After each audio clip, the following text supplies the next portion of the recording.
Hello, good evening, everybody. Welcome to tonight's meeting of the Overview and Scrutiny Board. I'm Councillor Kate Salmon and I'm the chair of this board. So welcome to the members and to other councillors and officers and members of the public, either watching in the room or online. We will start off with the housekeeping. So I'll firstly pass to the Democratic Services Officer to read out the housekeeping notice. Thank you. Thank you, Chair. Please note that this meeting is being recorded by the Council for live broadcast and it will be published on the Council website for a minimum of 6 months. The meeting may also be recorded or streamed for live or subsequent broadcast by members of the public. For those in the room, please note if the fire alarm sounds, please exit the building by way of the nearest available signed fire exit route and make your way to the assembly point in the car park at the front of the building. Finally, please could everyone ensure that background noise is kept to a minimum and that mobile phones and other devices are turned off or switched to a silent setting for the duration of the meeting. For those in the room, this includes turning off microphones and turning the volume down completely on laptops. Thank you. Thank you very much. Moving on then, so the first and second items on the agenda are apologies and substitutions. I have had no apologies for this evening's meeting and therefore there are no substitutions. So we'll move straight on to item 3, which is declarations of interest. Can I ask whether any councillors have any disclosable pecuniary interests or any other interests on any items on the agenda? I'm not seeing any indications, so if anyone thinks of anything as the items come up, then please do just let me know. Moving on then to item 4 is the confirmation of the minutes of our previous meeting, which was on the 9th of February. Could I just check if we have consensus to accept those as a correct record? Any issues there? Not seeing any. Okay, I'll take that as consensus. Thank you. Those are confirmed. The item 5 is our recommendation tracker. This is an item included for information in the papers. There aren't any updates on that for this meeting. Did anyone have anything they wanted to raise or query around the recommendation tracker? Okay, I'll just check online. No, in that case we'll move on. Thank you. Moving on then to public issues, and I believe we have had no petitions or questions received, but we have had one public statement received from Mr. Steve Talamy, who is not able to be here, so I think I'm going to ask Claire to read out that statement, please. Thank you. Thank you, Chair. The statement received is as follows. As a resident of Creekmoor in Poole, it frustrates me that the majority of councillors, particularly portfolio holders, are remiss when it comes to posting positive news regarding council business, especially consultations, on their social media accounts. Many may be reluctant to do so because of negative comments from well-known anti-everything residents, but if used responsibly, there is no need to engage with them. At almost every council meeting, the thorny subject of how do we get the trust of residents and better get them to engage in consultations is raised. Well, you won't get it by non-engagement. All councillors have, as community representatives, a duty to keep their residents updated and informed in a timely, responsible and polite fashion. So every one of you should be proud of being resident representatives and shouldn't be afraid of some negative feedback because that is never going to go away. Thank you. Thank you very much, and I should have said that statement was submitted in relation to our agenda item 7, which is the consultation framework working group report, which is what we'll come on to now. So item 7, we have a report in our packs put together by our scrutiny support and based on the work that was done by the working group that was formed from this board around consultation. Councillor Aikenhead was the lead member for that working group, so she is going to present the report to us this evening. And after that, I will ask the portfolio holder, Councillor Martin, and the officers, we've got Isla Reynolds and Lisa Stutchbury here. I will ask them to, if they wish to also speak to the findings from the report. So I'll hand over to you first, Councillor Aikenhead. Thank you. Thank you very much. So some of you may think the reasons that we decided to have a task and finish group to look at consultations is because there have been some quite controversial consultations that have gone on over the last year or so. But actually, this is not the case because we started this working group before any of those consultations happened.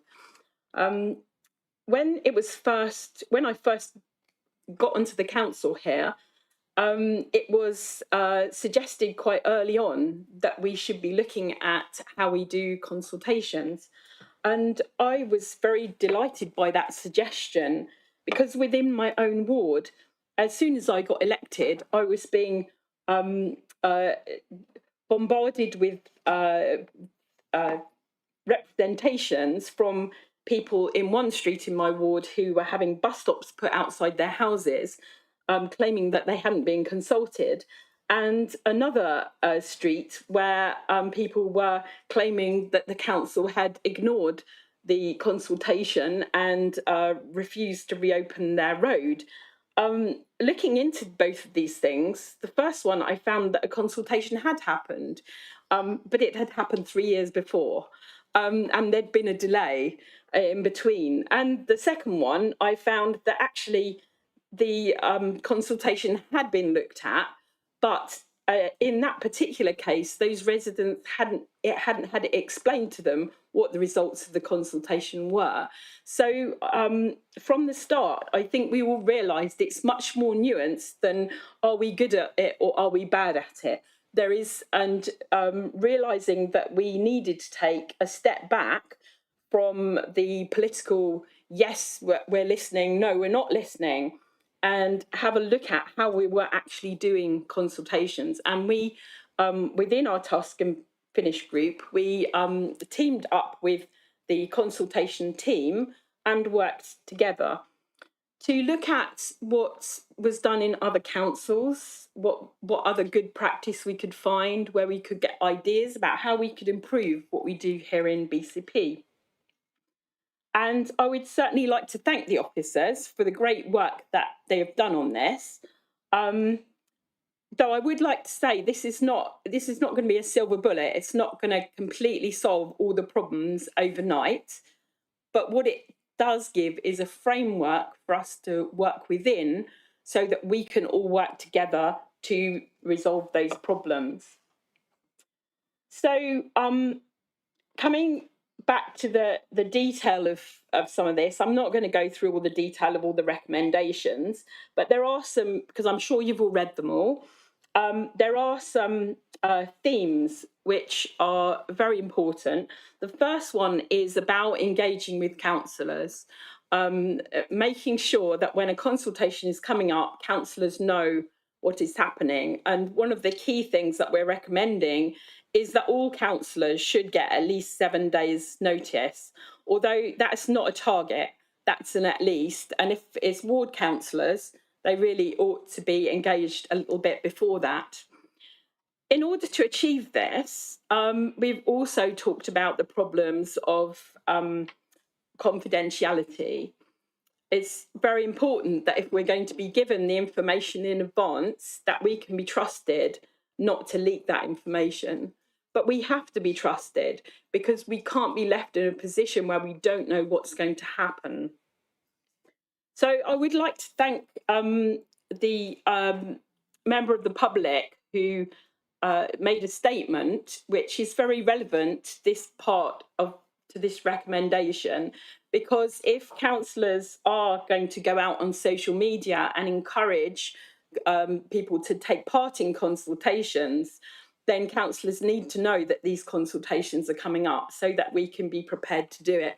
Because we all know that we're all really busy people and we can't just drop everything to write a social media post when we only found out something suddenly is happening the day before it happens. So so I feel that those recommendations that are around making sure that councillors are engaged with and know what's happening in terms of consultations is really, really important. The next tranche of recommendations are about thinking about using better methods for our consultations, not always just using the just consult everybody method. And this is something that a lot of other councils are using. There's a lot of really interesting, good practice out there that we can learn from. And in fact, even from the latest instance where we had the budget, and we asked people, do you want the council tax to go up? Well, obviously everyone was going to say no. Making sure that we're engaging people in a way that is meaningful rather than just asking questions in order to tick boxes. And in fact, one of the ideas that we could have done for a budget that's mentioned in our recommendations is that we could have done some sort of budgeting process with the public. So actually doing some sort of simulated budget for them rather than just asking them questions that we can't really use. So in the end, I think the important thing about this is we cannot force the cabinet to make the decisions that we want. This is not about trying to make political gains. This is about trying to make sure that when the cabinet make decisions, they have the best possible information to do so that really represents the opinions and the wishes of our local residents. So I hope you will accept our recommendations. Thank you, Councillor Aikenhead. So at this point, I'll ask if Isla or Lisa or Councillor Martin would like to say anything. Councillor Martin is online, so let's just give him a second. Thank you. Did you want to say anything, Councillor Martin, at this point? Yeah, so if I may, I'll be brief. So thank you for allowing me to say a few words. Can I say first of all that I really welcome this report. I've read it. Obviously, I've read it, and it's a great piece of work, and I think it's a great example of the value of scrutiny. And everybody working together for the common good, I suppose. And I'd particularly like to thank Councillor Aikenhead for leading this project. Really valuable, and I know the officers feel the same way. It was interesting to hear Steve telling me his question earlier on. I had written the very same line about the thorny subject of consultation.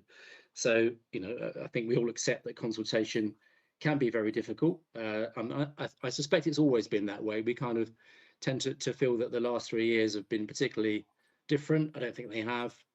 I'm sure consultations in the past have been as equally challenging. But I'm sure with the recommendations that you've been putting forward in the report, we can make that journey a little bit smoother. And again, I completely agree with Councillor Aikenhead. This is all about trust, and I'll come back to that point in a minute. What else would I want to say? So I wanted to say that again, Councillor Aikenhead sort of touched on this, but consultations are not there to decide this, you know, not to mandate, but merely to inform decisions, and for us, anybody actually who's in a position of making a decision, to make that decision in a much more informed way. And I think that's just an important point to make. Yes, so just to let you know that Cabinet hasn't had the opportunity to consider this as a whole, and I'm sure that we will be coming back very quickly with a more formal response. I just wanted to give my initial thoughts on this. I also wanted to echo what's been said already about confidentiality. I'm really pleased to hear that confidentiality and trust has been at the forefront of the conversations around this, because that is clearly important. And I think anything we decide to take on really we have to be confident that trust will be kept. And of course, it's a little bit like when people say to me, "Can you trust a journalist?" I say, well, you can trust them until you can't trust them.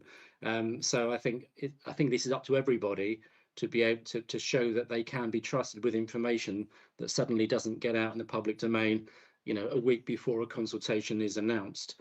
And I think in the social media age, we all know, for example, that a conversation can be had about something that's planned, and within 24 hours, there's a massive social media campaign that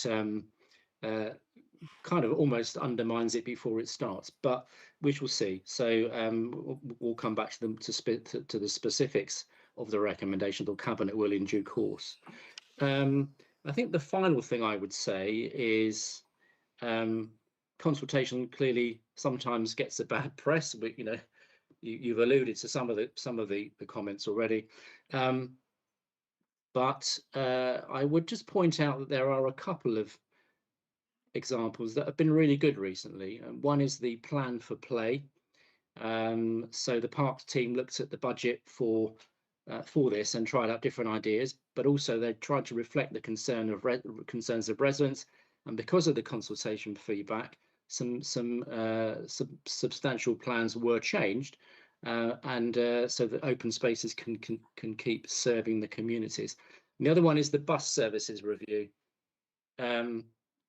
Nearly 3,000 people responded to that, and this enabled us to look at the importance of some routes as far as the public are concerned, and to target funding to some of the important routes. So I think both of those show that actually consultation can work, and it does actually end up changing policy or reforming decisions in a really positive way. I think it's worth pointing that out, given that we do get a lot of stick for other consultations. So I think I'll leave it there. I'm no doubt. Oh, actually, one more thing. I also like to say thank you to Lisa, to Isla and Lisa and the team. I imagine they sometimes feel that consultation is a bit of a thankless task, but they do a great job, and I'd like to publicly thank them for that. And again, once again, thank you to the committee, to the board, for a terrific report. Thank you very much. Thank you very much, Councillor Martin. Absolutely, Isla and Lisa have worked really hard through this process with us as well, and attended lots of meetings to talk to us about all of this over quite a long period of time. So thank you both very much for that.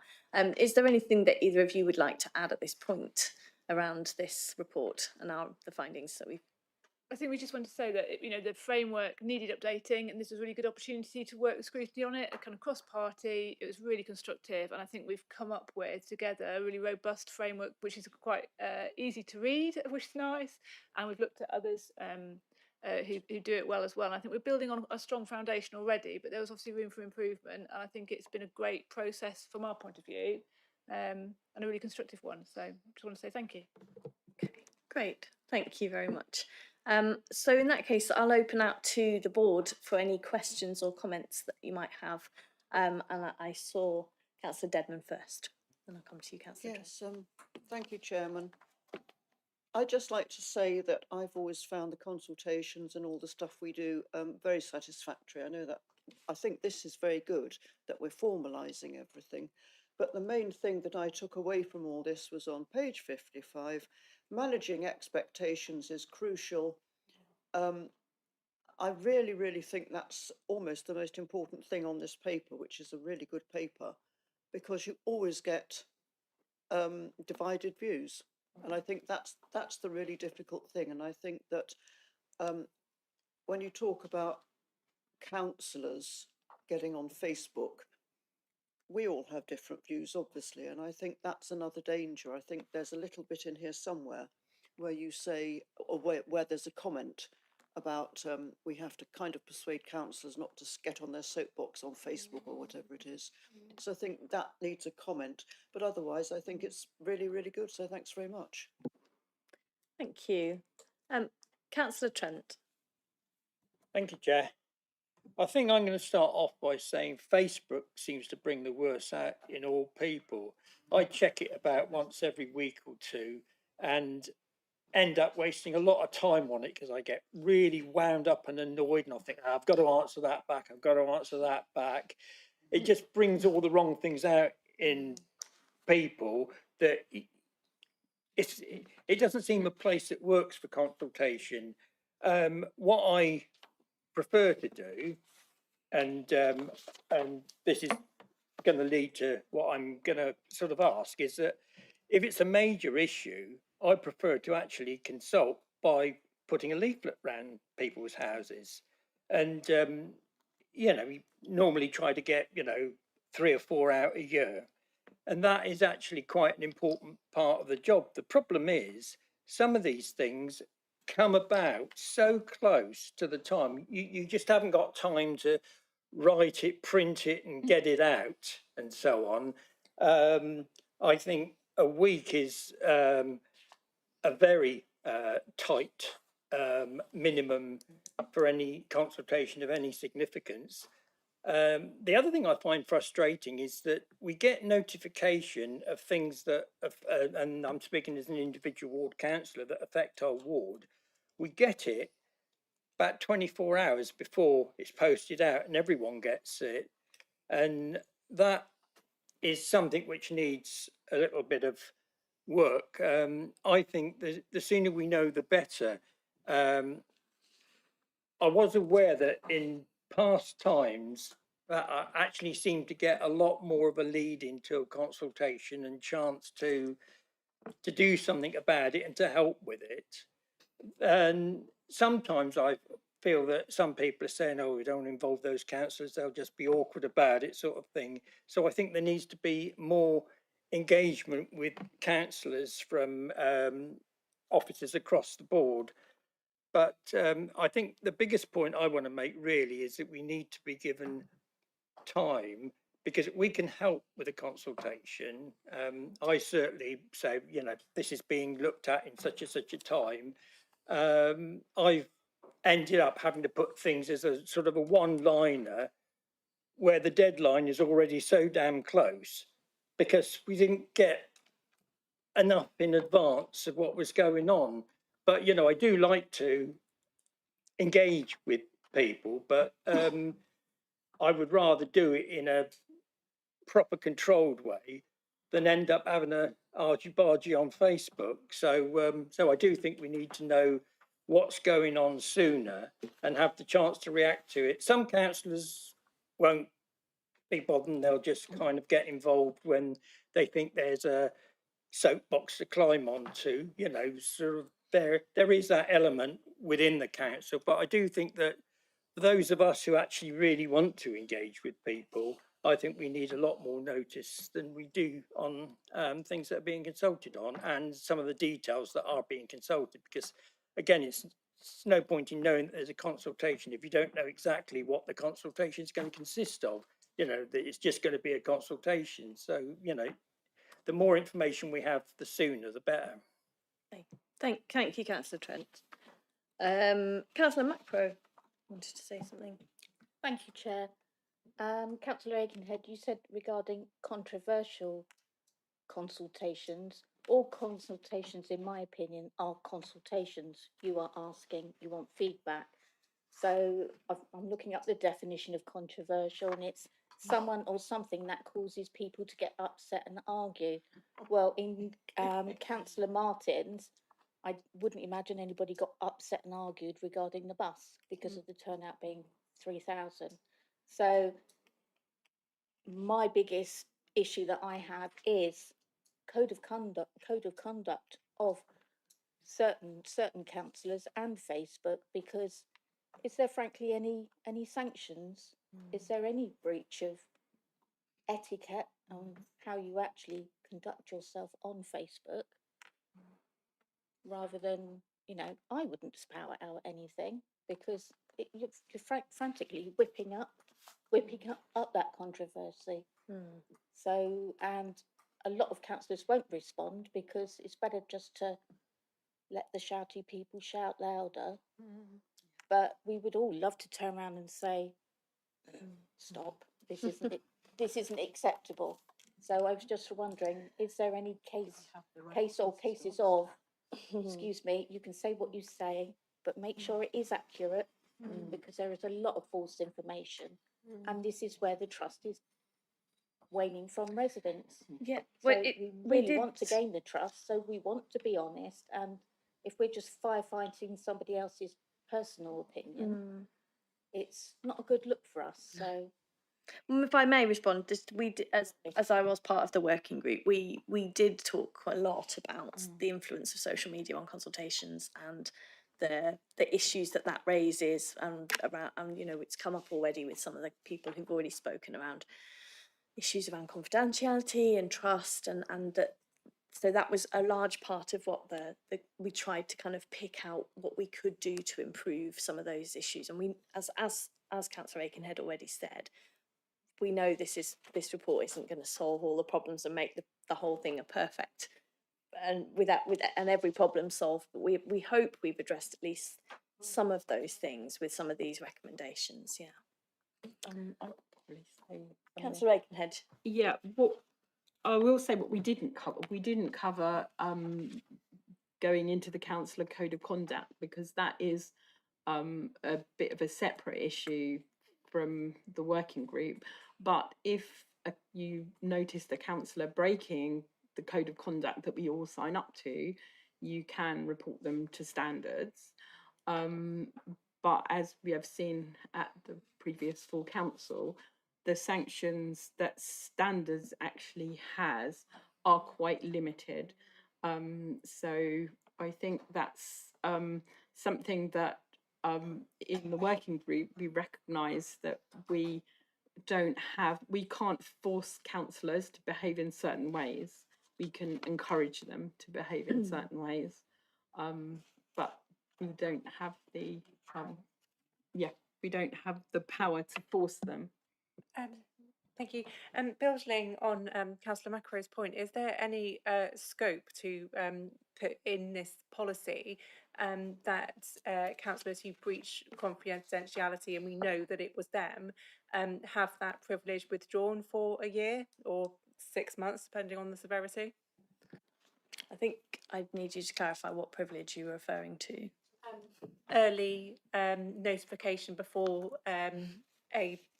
something goes to public consultation. You said the minimum of a week, ideally a bit longer, but if people use that to sort of jump the gun and start their campaign, I think that privilege should be withdrawn from them. An interesting point to put forward. Wonder what I think the officers might want Would to say something. I know, I don't know. or Lisa Do you want to indicating say you wanted to anything? come in? Sorry. I think it's an interesting sentiment. I think it'd be quite difficult to do practically, because once you send it to one person, they can share it, and so it's quite a challenging. It's kind of all in or not. I think it'd be quite difficult to limit it and not get something shared from others. I call me a cynic, but I agree. I think that was my first thought, was how that would actually be, how that would be operational in. I think it's probably worth noting that that in the past, when there have been leaks, it hasn't been councillors actually leaking things. It's been leaks happening and we don't know where they come from. So it makes it much more difficult. And I don't think it's really within the remit of the consultations team to be policing confidentiality. So as I say, I think that it's a good thought, but I think perhaps we're straying outside of the remit of what we're doing here, and that maybe the things you're suggesting need to be things that are put into the councillor's code of conduct, or maybe taken to the audit and governance committee. Thank you, Councillor Aikenhead. Would there any other members of the board who wish to speak on this? Councillor Goodall. I hesitate to raise this, but I'm going to anyway. When we thank you, Chair, but when we buy something online, quite often there's a tick box that says, I've read your terms and accept your terms and conditions.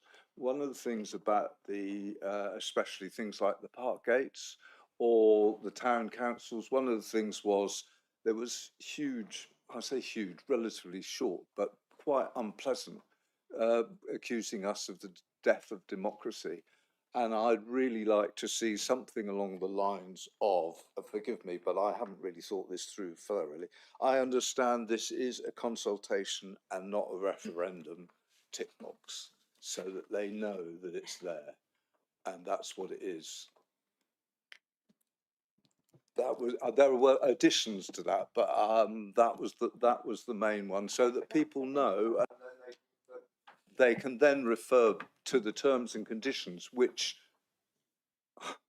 I hesitate to say this again, but a lot of people are not going to read those terms and conditions. Were wonderful. I don't have a problem with them.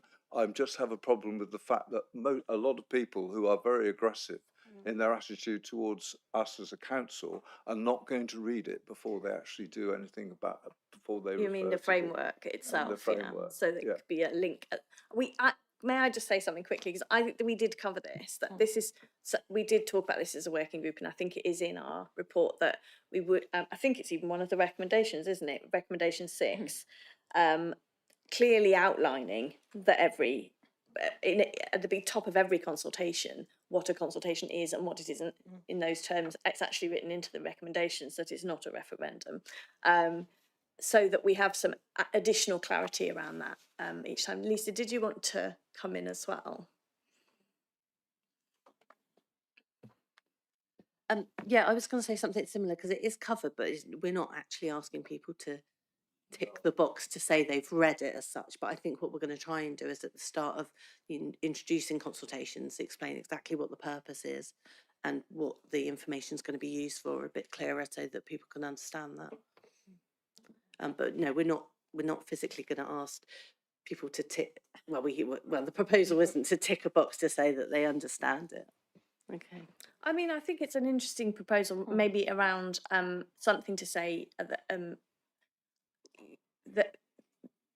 so around saying maybe that you understand that there is a framework, and if there was a link to that, so it similar to the T's and C's type of thing that you would have in some places. Obviously, it's not legally binding like terms and conditions would be, but it is more. It's just signposting people, isn't it? And sometimes making people actually do something like click something or tick something can help to alert them to the fact that there's a link there.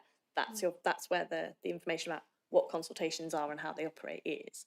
It's an interesting thought.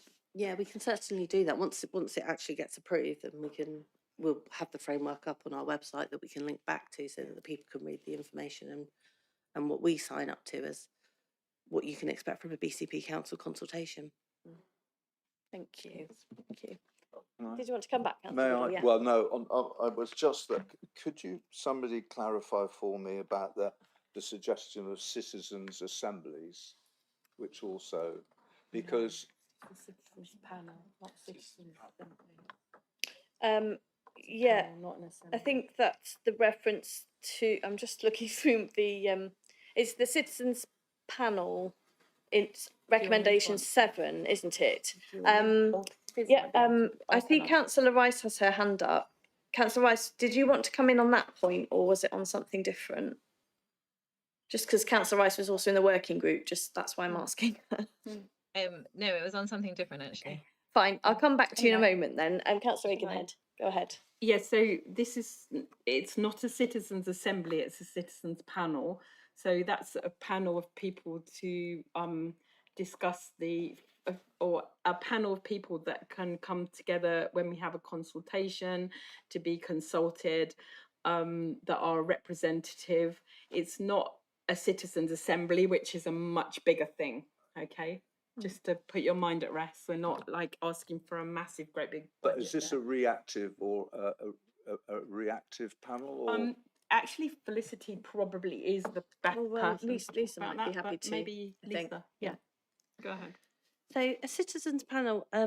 We actually Borough of Poole, Bournemouth, and Dorset have had them previously in the past, so they're not new, and a lot of other councils have them. What it is, or my idea for it, would be to have a representative. We recruit a representative sample of people, so around 2,000, 3,000, that we could regularly use alongside our open consultations to survey. We could use them for focus groups. How they've been useful for me in the past is when you've got some consultations that don't necessarily drum up a lot of responses. Actually, you've got a representative sample of people that have said, yes, we will take part, and here's our views on this. So that's the idea of it. Yeah, can I just come back on that, Yeah. Chair? So I talked with with a couple of our uh, uh, local residents associations about this, and one of them, I represent a Poole ward, and they talked about what used to happen in Poole before BCP was founded, and they were taught that's one of the reasons for asking whether or not it was a reactive or proactive, and whether you were talking about something before it happened, perhaps prior to a consultation, and whether and they did say, sorry, I'm going around the houses, but they did say they really appreciated being consulted. And I think that's where the leadership of councillors comes in, so that they talk to people. And the other thing is, who chooses the groups that go on it? Is it officers or councillors? Just as a matter of interest. Sorry, that's an addendum I didn't think about asking. It's not groups that sit on it, it's individual residents. So what would happen is we'd use some different methods. So random recruitment, it might be telephone recruitment, they might take part in a sample survey and be asked to join. So it wouldn't be open to all, because that's the benefit of having a robust sample and it being representative, that they would be randomly selective somehow using lots of different methods to create this panel. Back in the day, I mean, we're going back 20 years ago, we used to randomly send postal invitations out to every so many address, but the costs of postage has gone up so much now, that's rarely used. Thank you. Okay. Thank you very much. I have Councillor Rice waiting, and then I'll come to you, Councillor Trent. Okay.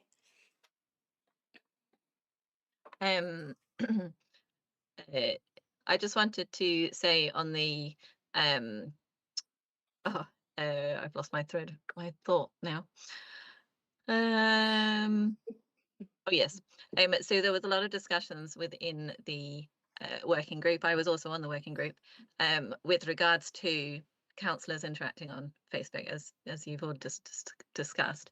And one of the things that we were all pushing for was, in terms of, if appropriate, doing randomised sample surveying, in the idea that if councillors are able to trust the outcome of a more accurate survey that is representative of the whole population, then they won't feel the need to go on social media and be quite so angry about it, because they'll be able to trust the type of consultation that is going on. What has happened in the past, it was our general sort of feeling was that if as a councillor you feel strongly about something and you don't trust the consultation, then you feel the need to go onto social media and try and fight for it. And so the idea around, rather than putting any detail in the paper about how to restrict councillors or how to enforce standards, it was about making the consultation as good as possible so that the councillors aren't getting upset about the process. Yes, thank you, Councillor Rice. Absolutely. And Councillor Trent, I think you wanted to come in. Yes, thank you, Chair. It's actually going back to this creative forms of consultation, because I cringe when I think it was actually best part of 30 years ago, not even 20 years ago, but Paul had a budget consultation, and they won a national award for it. They held it in the Dolphin Centre, so, you know, a good sort of centre of population, and people could randomly do it. And they used Lego bricks. And the idea is that you would have certain ones, you know, you would give a balanced set to people. And, you know, like at the moment, health and social care and children's services take a massive amount. So you'd probably have about 2/3 of the Lego blocks would be red or green or whatever colour you assign to that. And then the other services would have their own sort of specific colour. And people got really engaged in that. And, you know, it gave positive feedback as what people's priorities were. You're bound to get sort of certain things will always sort of rise above it, because there's always this issue about what is essential, but people don't see it as essential. But you got a general pattern from people. As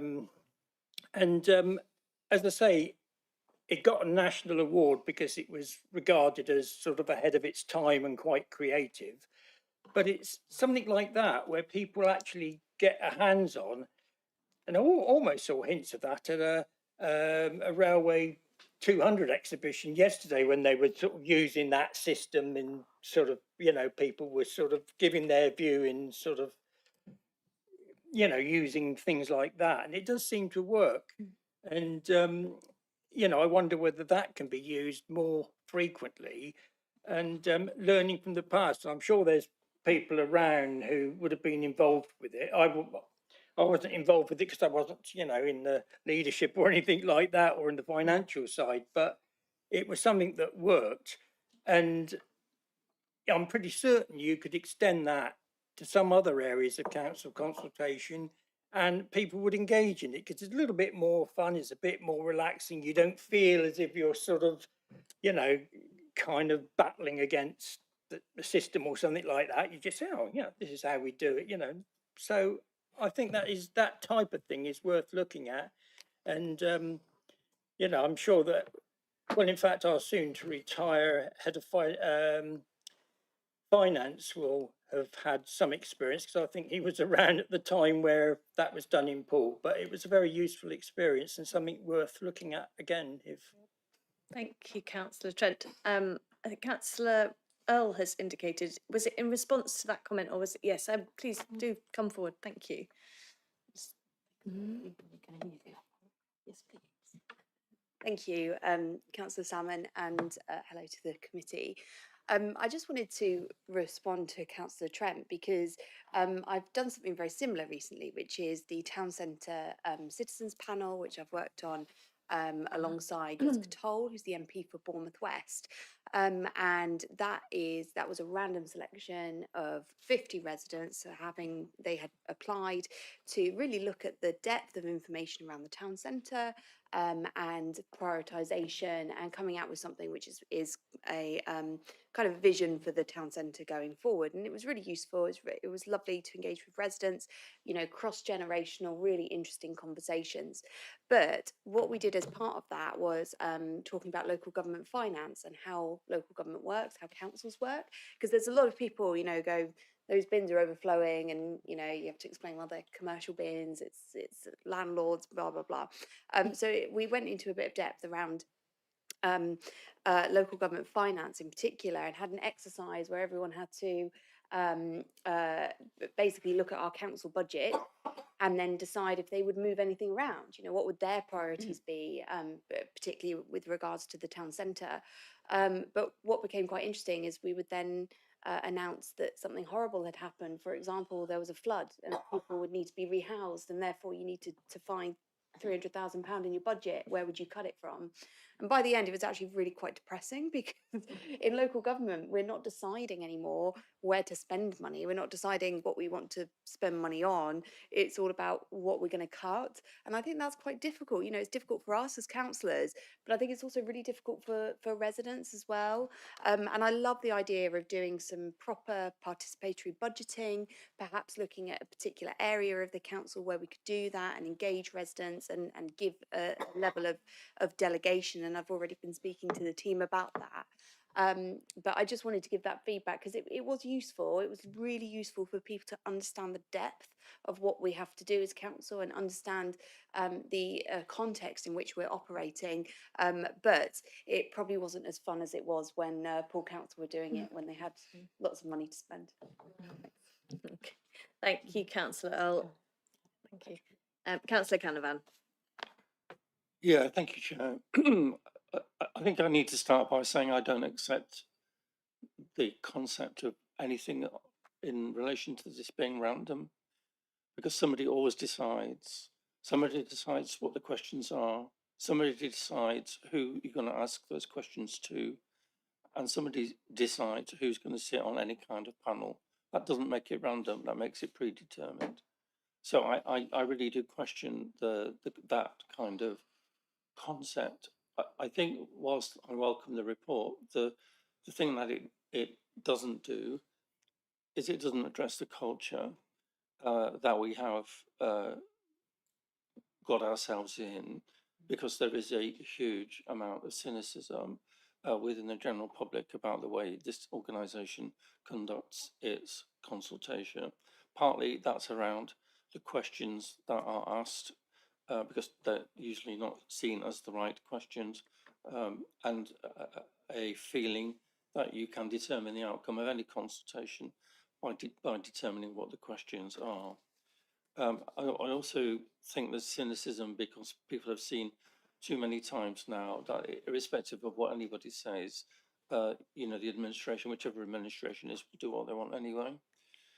So I think there's a huge cultural shift that's required over and above, you know, the good practice guide and all the stuff that is in here.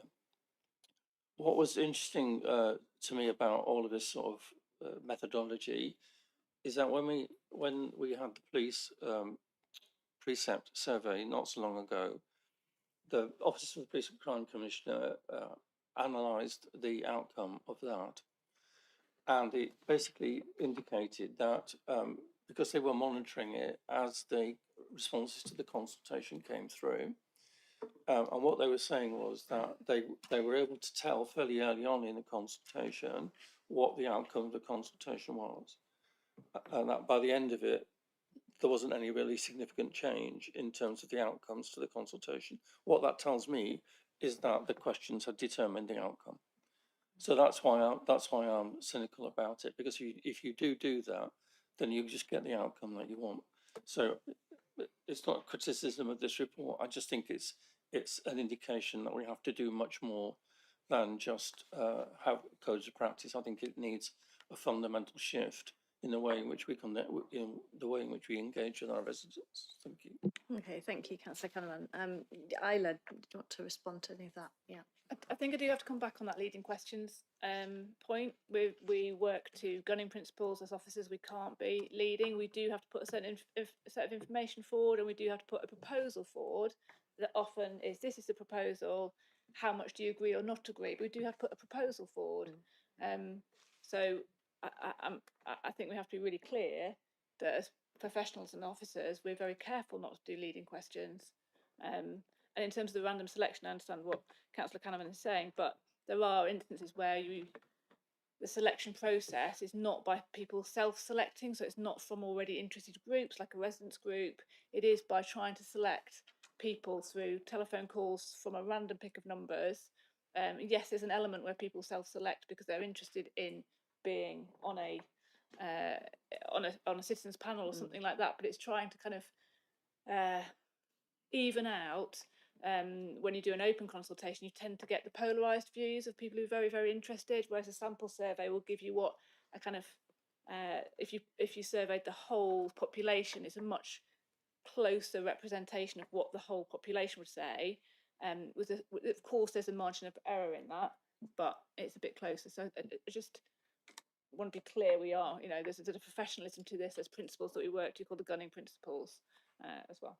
Yes, thank you, Isla. Nita, did you want to come in as well? No, I was just going to say, yeah, the sample surveys give a reasonable confidence that it is reflective of the wider population to within normally a 5% margin, depending on where the response lies. Yeah, thank you very much. Okay, Councillor Dedman, and then. Well, it's just oh, excuse me. It's just a question. You mentioned random phone numbers. Where do you get them from? We'll get a research company, but they buy samples, so you can buy internet samples now or random telephone numbers. Are you talking? I'm so sorry, Chairman, but when we're all going to be cut off from what we used to call our home phone lines, you're talking about getting people's mobile numbers, which I'm amazed at.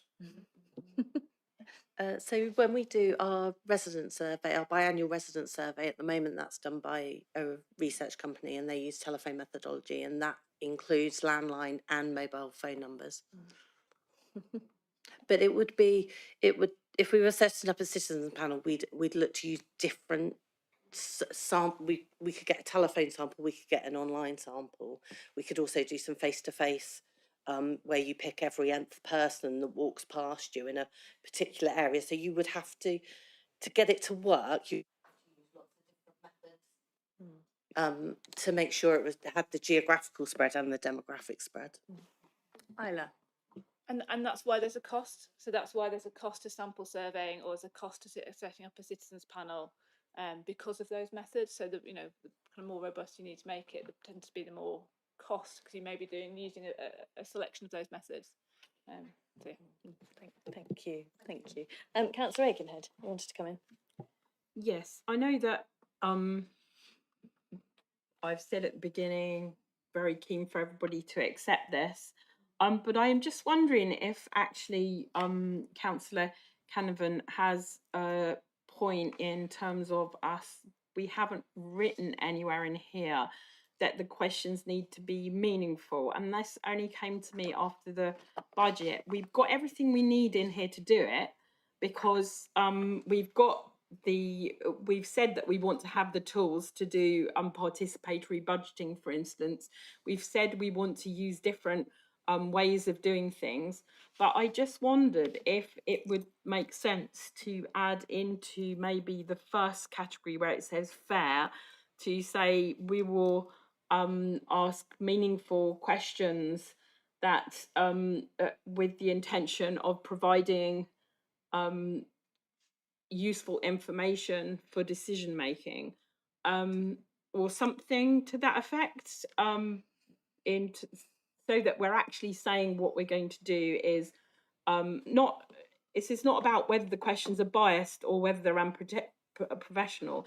It's about whether we're asking the right questions in order to make the information we glean from it meaningful to the decision makers.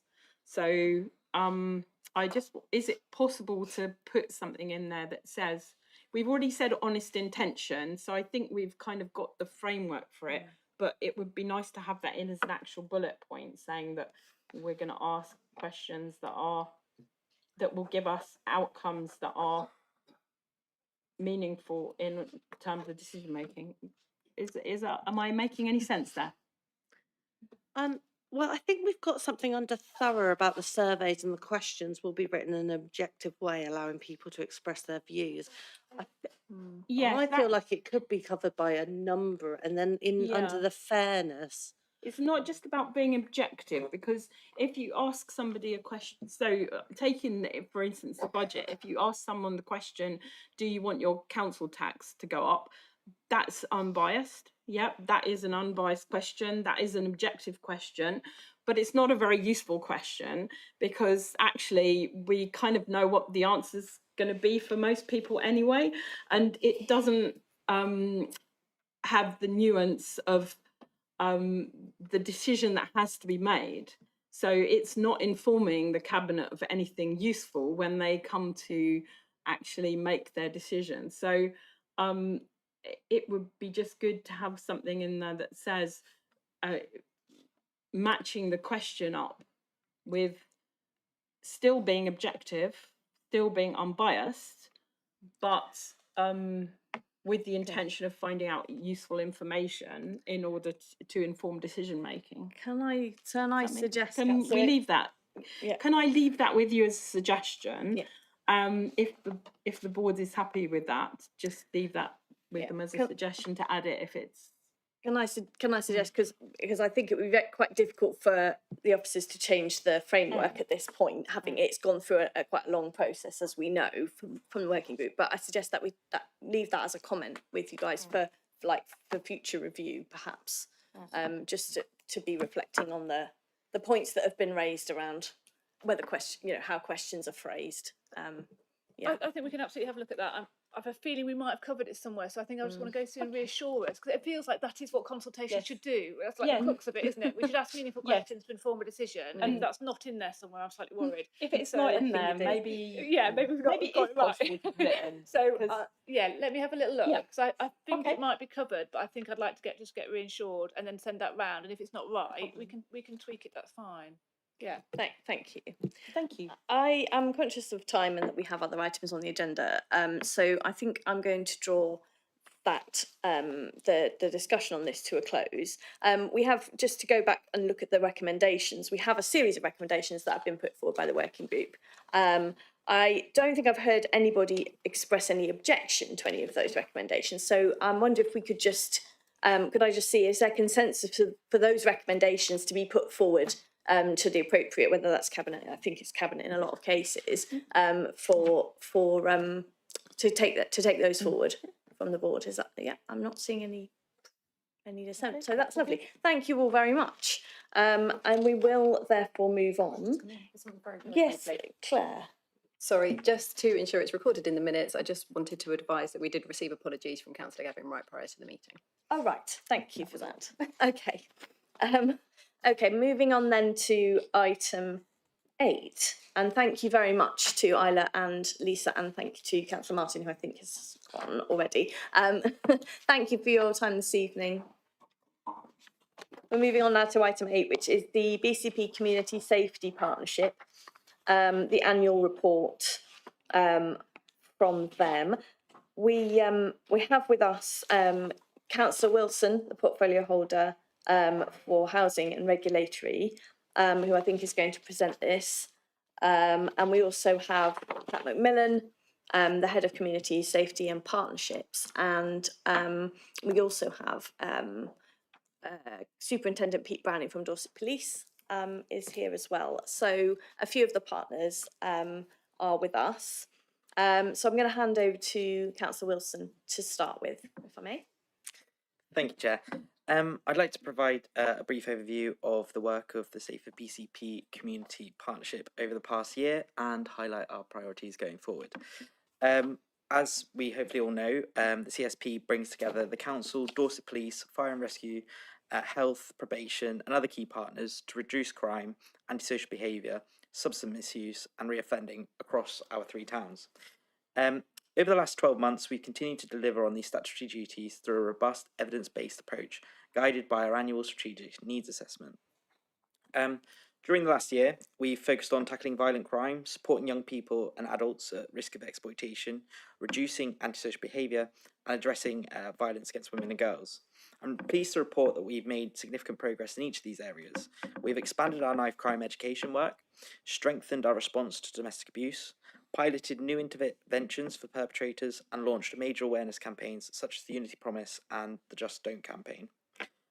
Our domestic abuse teams alone have supported hundreds of survivors and trained hundreds of frontline staff. We've also made real strides in prevention. The Safe Places scheme it now has 170 locations across BCP, and we've delivered a highly successful Prevent Week of Action. On anti-social behaviour, our data-led hotspot mapping, partner patrols and focused task groups have contributed to a reduction in ASB compared to the previous year. We've expanded CCTV coverage, improved our joint enforcement efforts and supported the continued Purple Flag accreditation of Bournemouth Town Centre. For those who don't know, the Purple Flag is for our nighttime economy. All of this work is underpinned by dedication of our officers and partners, and this has been recognised nationally through the CSP's Gold Award in the Public Sector Transformation Awards, which is testament to a relatively small but dedicated team led by Cat McMillan alongside me, who are a credit to the Council. Looking ahead, our priorities for 2026 are to reduce serious violence, reduce violence against women and girls, and reduce ASB and crime hotspots. When this report was published, we did have some concerns over the future funding for domestic abuse services and serious violence interventions. We have since been informed that that is continuing, which is really good news and will help us continue much of the important work we've been doing. We also await further government guidance on the role of CSPs going forward and the implications of new legislation, including the Victims Prisoners Act and the Crime and Policing Bill. However, our commitment remains the same to keep our community safe, resilient and supported. I'd also like to express our thanks to our outgoing Chief Superintendent, Heather Dixie, for her leadership during her time on the board, and we look forward to welcoming and working with Chief Superintendent Julie Howe. I'm now going to hand over to Kat, who I think has a short presentation to go into a little bit more detail. Thank you. Thank you, Councillor Wilson. Thank you, Kat. Thank you. I think you took most of what I was going to say, actually, Kieran, but we'll plough on anyway. So thank you very much for letting us come to Overview and Scrutiny to present our annual reports. Under the Crime and Disorder regulations, it's a requirement for community safety partnerships to undergo an annual scrutiny. And in the BCP area, this takes place at this board, as it has done for many years now. I hope I'm not going to lose my voice, but apologies if it gets a bit scratchy as we go along. So the guidance states that the role should be one of a critical friend, providing constructive challenge at a strategic level. And the focus should be on the entire partnership. And if issues arise that relate specifically to a particular partner agency, it may be more appropriate to refer such issues to the governing bodies of that organisation. So the scrutiny of partners should be in as far as their activities relate to the partnership itself. So just a summary again, what is the role of the Community Safety Partnership? So board members will be aware that community safety partnerships are statutory partnerships that comprise the local authority, the police, fire and rescue authorities, probation and health. And the key activities that they have to undertake, the statutory obligations, are to establish a strategic group to direct the CSP's work, and that is the Community Safety Partnership Executive Board, to set up protocols and systems for sharing information, to identify priorities via an annual strategic assessment looking at all crime and disorder in the area, to produce a partnership plan and monitor progress against it, to develop strategies to reduce reoffending, substance misuse and domestic abuse, and to commission domestic homicide reviews.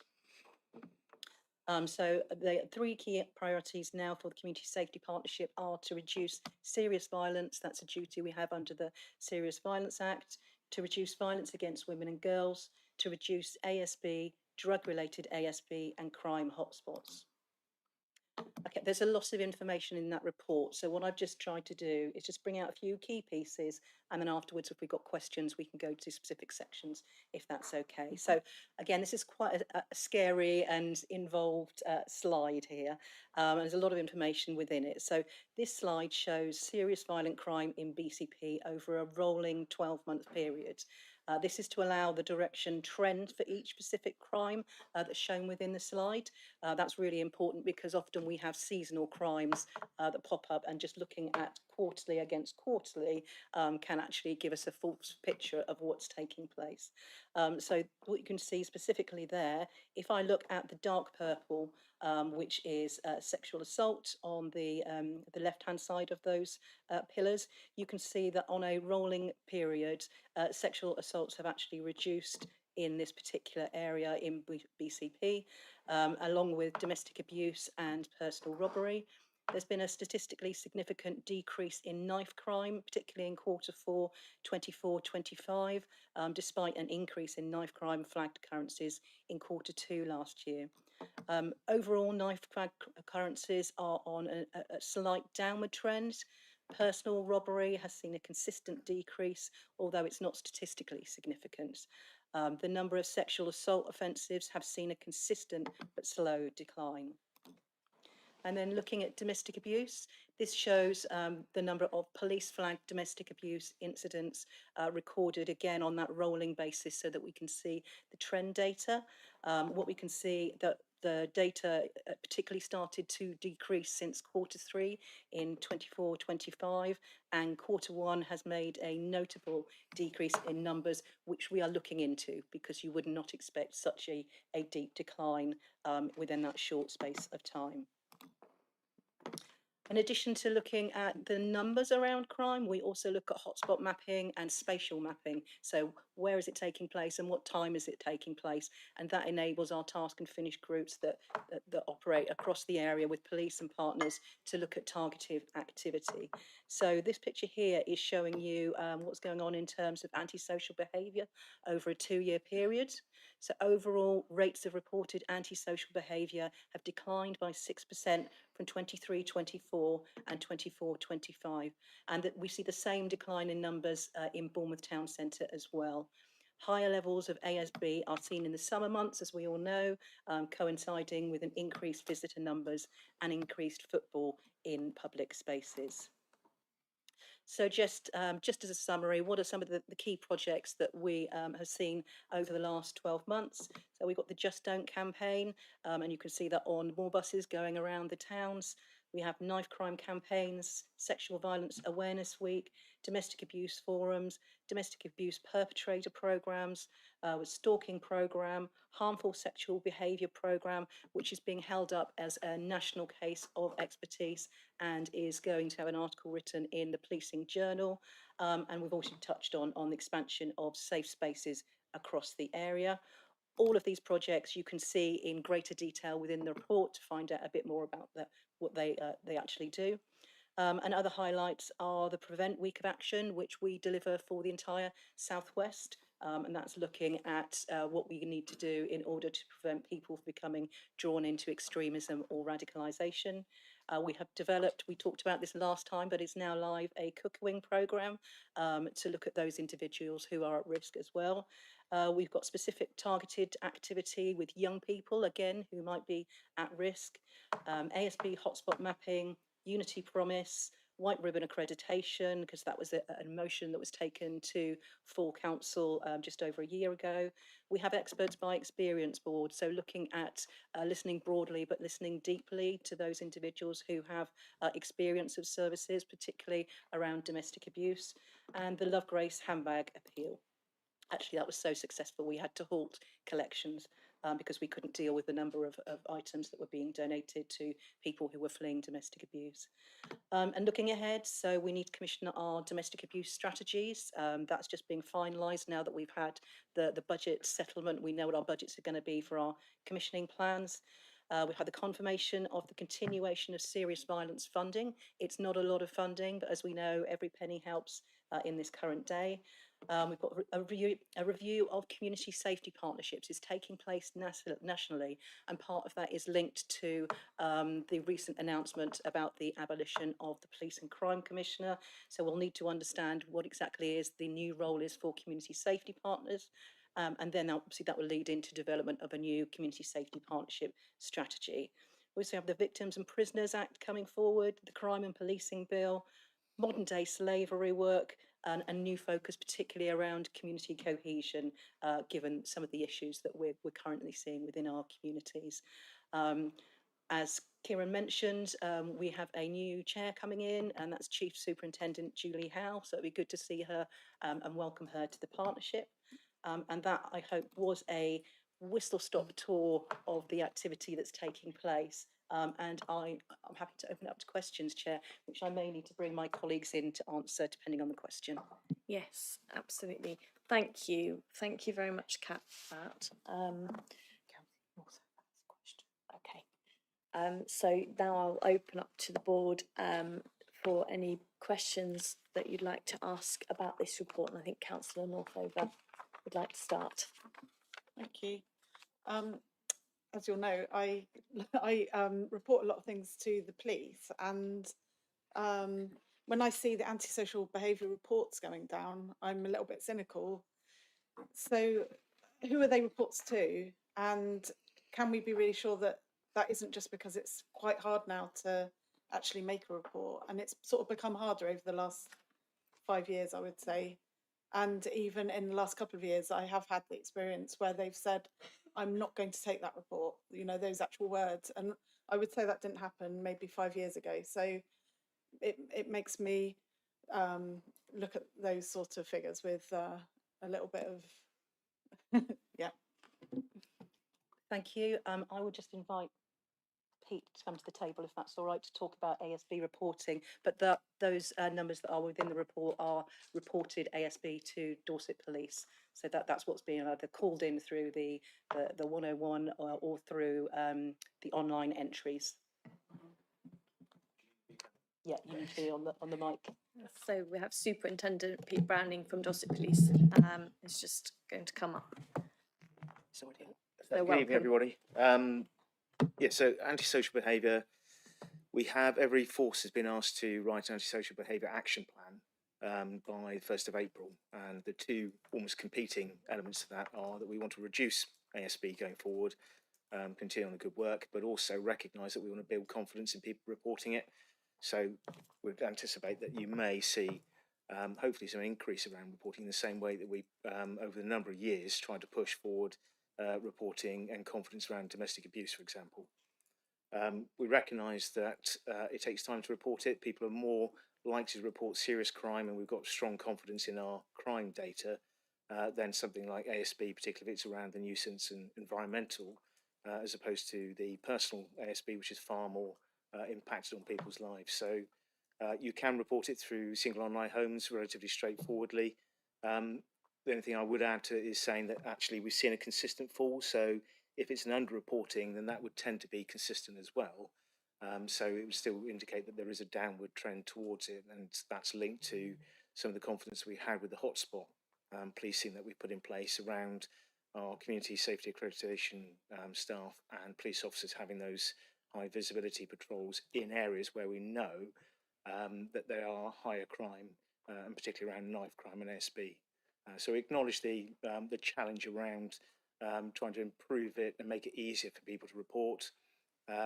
One example that we've got, I think, is that we've seen a 20% increase around illegal e-mobility vehicles, so e-bikes and the like. So people do report certain areas of ASB quite easily, and that's enabled us to put in an operation which is OpThink, which is around the tagging and use of a spray to try and target that particular area. So we are continuing to try and strive to promote people to report it. Thank you. Did you want to come back, Councillor? Okay, thank you very much. So do I have other questions from board members? Councillor Trent. Yeah, it was just really just, you mentioned the concern about e-mobility bikes and so on. I've raised this when I was on the police and crime panel that it's of great concern to me, and it was underlined on Saturday when I walked into the biggest electrical retailers around, sort of thing, and right in front of the opening door was a rack of scooters which you can't actually legally use on the road, but there's nothing to indicate you can't use them on the road, and they're obviously a major sales item, and you see quite a few around. And I'm wondering whether there's any pressure that should be put higher up to government to say, you know, are you going to make some of them legal, none of them legal? What are you going to do to actually regulate that market? Because it just seems crazy that, and I'm sure if I walked into another, you know, chain or something, I would see the same thing. They're being sold as if they're perfectly normal, perfectly okay, and people buy them believing that is the case.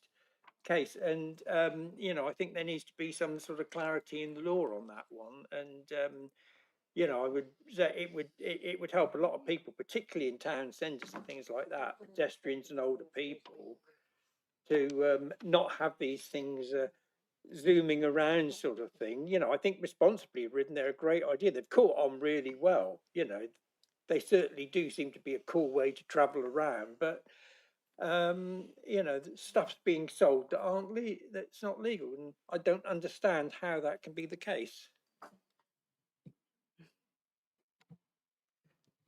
You're absolutely right. I mean, it's a problem with any innovation that comes through is that the law obviously takes a little while to catch up on it. And e-bikes, they are legal to purchase and they are legal to use on a private land. The issue becomes when you use them publicly, as you rightly point out.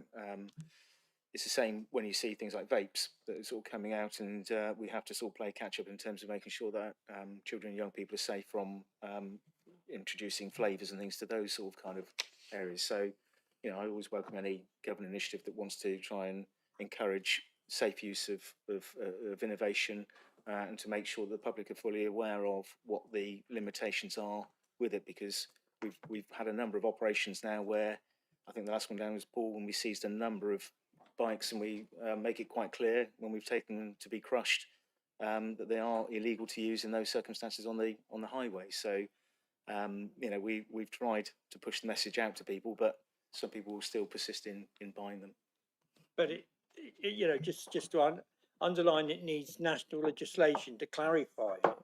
You know, because I think you know, maybe they're to a certain standard. I know that you get stuff like modified electric bikes, modified scooters that go a lot faster than they're legally, and I think they should definitely be illegal. But if there is a safe standard that can be accepted and used, although I personally advocate, sort of some kind of identity sash or something like that on the people riding them, and personal liability insurance, but I see that's a long way away and it doesn't get a lot of take up when I suggest it. But there does need to be some clarity over the use of these things, and sort of allow them in a safe way or whatever. But it kind of needs someone sort of higher up to actually do that, because they determined at a very early stage that it was illegal to use these e-scooters,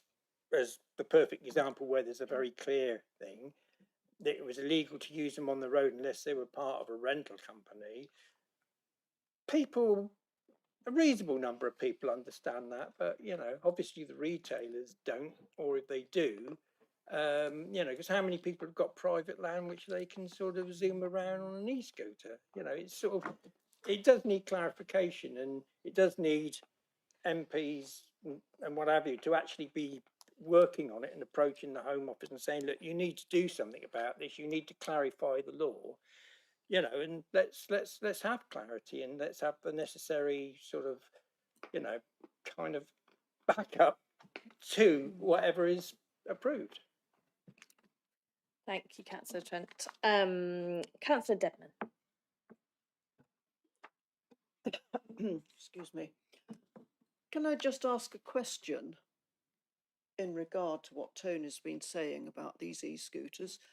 I thought Beryl rented out e-scooters. So how does that work? Why are they legal and the others aren't? I don't know the answer to that one, Councillor, but I will take it away as a question and bring. Oh, you've got the answer. Evening, everyone. Tina Symington, the BCP Community Safety Manager under Kat's team. But the bikes are allowed to be legal if they're part of a scheme, of a recognised scheme, and because Beryl is a recognised scheme, they're allowed to be part of that scheme, both the scooters and the bikes. And just to add to that, they are also regulated, I think, so they only go up to a certain speed. Yeah, they do. Of 15 Sorry, miles an hour. Kieran. I'm sorry, Kieran. I can't hear what. Apologies. Just to say, on top of that, they are also regulated and capped at a certain speed, so they can't go past a certain speed. So some of these other e-bikes and e-scooters of other makes can. So. Thank you. I believe Councillor Herrick would also like to offer some information. Yes, thank you, Chair. Just to offer some clarification. So, Beryl e-scooters are rentable out there, limited to 12.5 miles an hour, and you have to submit a driving licence, either a provisional or a full driving licence, to be able to rent one of those. Obviously, we do see people not riding those in accordance with the law. E-bikes, which is pedal-assisted e-bikes, are limited to 15.5 miles an hour. They are perfectly legal to own, sell, use wherever you like. There are many people that have and own those. What we're often talking about is either illegally modified e-bikes or electric motorbikes, which are a slightly different category altogether. And I think the government are looking at kind of dealing with that, but they are already illegal. I hope that just offers some really significant overview of those different classifications. Okay, thank you very much, Councillor Dedman. Has that helped? Well, not really, no. Oh. I'm still totally baffled. I think they should all be legal, and then that would answer that, wouldn't it? But my question had been, I'm so sorry, Chairman. That's okay. About the cuckooing support programme, that it says in the report, people being referred to the scheme were aged 50 to 59, and I'm not quite sure whether that means the people who are doing the cuckooing or the people who are being cuckooed. Yeah, just to clarify, that's the victims, the people who are being subject to the cuckooing. It's the average age, I think. Thank you. I had Councillor Goodall with a question or a comment. Yeah, I wanted to ask, well, a couple of things, but the first thing is about cuckooing, because I had a case in my ward The issue, what I'm curious about is what the training is for officers, because we had a situation whereby it was an elderly couple who were being cuckooed by another elderly male, and in the end, he was found, the elderly male was found somewhere to live, which was fine. So all was well that ended well, but except for the fact that it wasn't till I stepped in and kicked up a bit of a fuss that the people who were the BCP officers had made promises to this elderly couple who had been cuckooed, but nothing had been done. And eventually I was able to do something. But I think I would only make the point, and probably you're very much aware of this, that the training is absolutely vital, and to keep promises, please. The cuckooing support programme was introduced in May of 2025, so it's still fairly new to us, and we are just in the process of booking 2 training dates for BCP officers for the 20th of May and one in July that I can't remember. So there will be some extra training that's coming out and being offered. And we're partnering with the Drugs and Alcohol Commissioning team, and also We Are With You, who will be providing the training. Thank you. Thank you. You had another question, Councillor Goodall. Well, it was only that I realise this is a strategic document we're talking about, but my residents, as I am in Parkstone and cover the Sandbanks Road, will never forgive me if I don't raise the issue of motorbikes coming from Sandbanks Road up to the old Civic Centre as a racetrack. And if I've had one thing more than anything else was the complaints about, and I've been to our liaison officer, and they say, well, there's a couple of issues. First, one of the issues is that they can't use vehicle recognition in order to catch the motorcyclists. Don't know how true that is. And secondly, that there are insufficient officers in order to do anything about this at midnight or 1 o'clock in the morning. And when the police commissioner was here, not that it matters because he's going, but I did raise it with him, and he was disturbed when I gave my report about my dealing with the liaison officer. So if I may bring that to your attention, Superintendent, because I think I know it's a nuisance, it's probably ASB, but it's not anything that came up there, and it is something that affects quite a lot of residents in my patch. Thank you. Yeah, thanks. So Nick Lee is the neighbourhood inspector for Paul. He is aware of some of the antisocial behaviour, linked to motorbikes. It's not unique to that area. We did have an unfortunate incident where we had somebody who's non-resident of Dorset arrange for a bike and scooter sort of fest down on the Paul Quay last year, which culminated in a number of arrests and seizure of bikes. So all I'd say is this is the importance of continuing to report antisocial behaviour. You may not get a response every evening in relation to that, particularly at that time of night, but it does mean that we can pull that together and plan operations using the road policing team who can target it. If a bike has got registration plates on it, you can use ANPR, so you can capture it that way. The difference around there are certain tactics which aren't available for bikes that may be available for vehicles from a safety perspective. But again, we've got the new tagging piece that we can spray people and individuals, because a lot of the time, particularly with the wider range of electric vehicles as well, is actually identifying suspects later on, because sometimes they wear hoodies or other balaclavas or anything to cover up their identity. But there are mechanisms of dealing with it. And we are always welcome to sort of pull together an operation. The elderly of Parkstone, thank you very much. Thank you. Councillor Macro. Just a very quick one. Opinions on safeguarding safeguarding force. Helpful, hindering?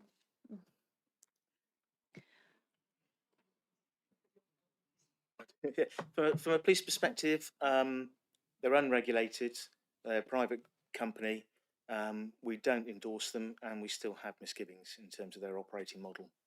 So we monitor it, but we have engaged with them at the outset around it, but they have no from our perspective, still failed to reassure us with their operating model. Thank you. Kat, did you want to come in on that one as well? Yeah, so we have been engaging with the Safeguard Force to try and support them, not support them, that's the wrong word, to help them with making sure that their policies and procedures and ways of operating are, I say, fit for purpose, you know, at the level that we would want them to be. We've signposted them to Community Action Network, CAN. For those of you who know CAN, they provide support to the community and voluntary sector with those things, policies, procedures, safeguarding, training. We know through conversations with them that took place at the end of last year that they have taken up training advice from organisations like the South West Ambulance Service, also St Mungo's.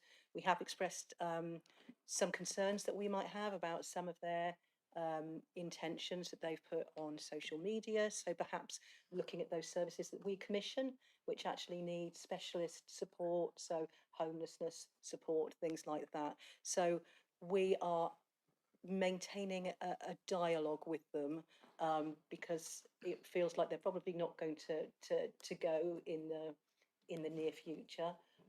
And from our perspective, I think it's helpful to have that open conversation to be able to try and influence going forward. Thank you. So I had. She wanted to come back. Oh yes, of course, Councillor Macro, you wanted to come back. Yeah. Because you were saying about joining with CAN, it has been broadcast on Facebook regarding not wanting to join PCSOs or special because they will be told where to patrol rather than them planning their routes where to go. I mean, I've got views myself, but it's done the proper way. It's in my book to do it the proper way. Thank you. I'm sure you know we can't direct them to do that particular, to join particular work. It's been suggested, hasn't it, that there are routes that the police have endorsed. Can I say endorse in that way? Yeah, we actively encourage and endorse things like the Special Constabulary. We've got national schemes like the Street Pastors, which we work with and support. So there are mechanisms in place that are, in place. I had Councillor Canavan, and then I'll come to you, Councillor Trent. Yeah, it wasn't the question I was going to ask really, but since we're on the subject of Safeguard Force, I just make the point that I simply do not understand why BCP is engaging with this organisation at all. The point that the superintendent has made is exactly the same point of view that has been expressed by the Police and Crime Commissioner at a Police and Crime panel meeting. So this organisation is not registered, not recognised, and are just a group of unregulated vigilantes as far as I'm concerned. So why are we bothering to even engage with them, attempting to be constructive when they don't want to be constructive, is I find completely baffling. But that's my 5 pennyworth on that. What I wanted to ask, though, through you, Chair, was what are we going to do with this report? Because I've seen several of these annual reports now, and they'll go through the same kind of issues and items and statistics, by the way, which we see as well all of the time through the Police and Crime panel, so I'm reasonably familiar with them. But noting it doesn't seem to me to be sufficient. What is clear to me, if it isn't clear to anybody else, is that this landscape is going to fundamentally change in the next 12 months. Not just because the Police and Crime Commission will no longer exist after 2028, but we will see significant change in the way in which community safety partnerships work. And I see that coming in the next 12 months. I'm not saying it's going to happen in the next 12 months, but we will get a very, very clear indication of a different landscape that we'll be having to navigate. So I'm keen to ensure that, somehow or another there is some scrutiny over that process, because I'm not quite sure what scrutiny there is going to be. But I'm not necessarily challenging whether or not this existing CSP is compliant or not. I'm sure it is, but whether or not it's doing the things that I would like it to do, I think is a very different question.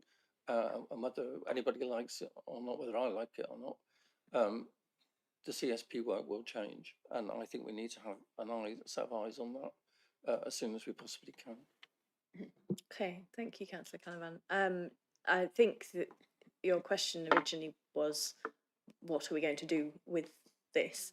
And as you've seen, the recommendations are only, if this is an annual report, it's a statutory duty of the Overview and Scrutiny Board to receive the report. But of course, as a board, we can, if we want to, do further scrutiny on this area of work. And I think it's up to members here to say if there's a particular area that you want to put forward for further work. And perhaps you started what you just said, Councillor Canavan, you started formulating something around looking at the fact that there are changes.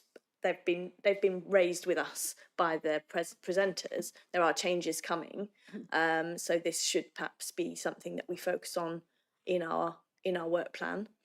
So I'd welcome suggestions and topics be put forward. We are, as you know, doing work programming at the moment, and we've had quite a lot of we're still ongoing with that at the moment. So, but there is time to feed into that. So if you had any specific suggestions, then I'd welcome to hear them, put them forward now, or at the end of the discussion. Well, I'm happy to do it separately, Chair, in terms of trying to feed that into the process, because it's not, I think, immediately urgent, but I think we will have to do it within the next 12 months, is my feel for when we'll get clarity over what's going to happen. So at some point, perhaps I might trouble you with a key line of inquiry. Please do. Thank you very much. I think that, did anyone want to come back in on any of the points that Councillor Canavan raised, because he covered a couple of different things just before we move on. Councillor Wilson. I suppose just to say we'd be more than happy to have the board come in terms of scrutinising the future development when we know more and have a clearer picture on the legislation. We'd more than welcome that, just to say that really. Thank you. So I had, yes, I had Councillor Trent. Yeah, I just really wanted to follow up the discussion that we mentioned about the safeguarding force. Well, be it the safeguarding force or any other force, I've been involved with a couple of charities over the years, and one of their biggest annual expenses is public liability insurance. Is there a requirement of a group like a safeguarding force or any other group that's set up under whatever name to have public liability insurance? And if not, what on earth would happen if someone was injured or there was damage to property or something like that as a result of their activities? Is that something that is perhaps sort of pointed out to them? Because I know that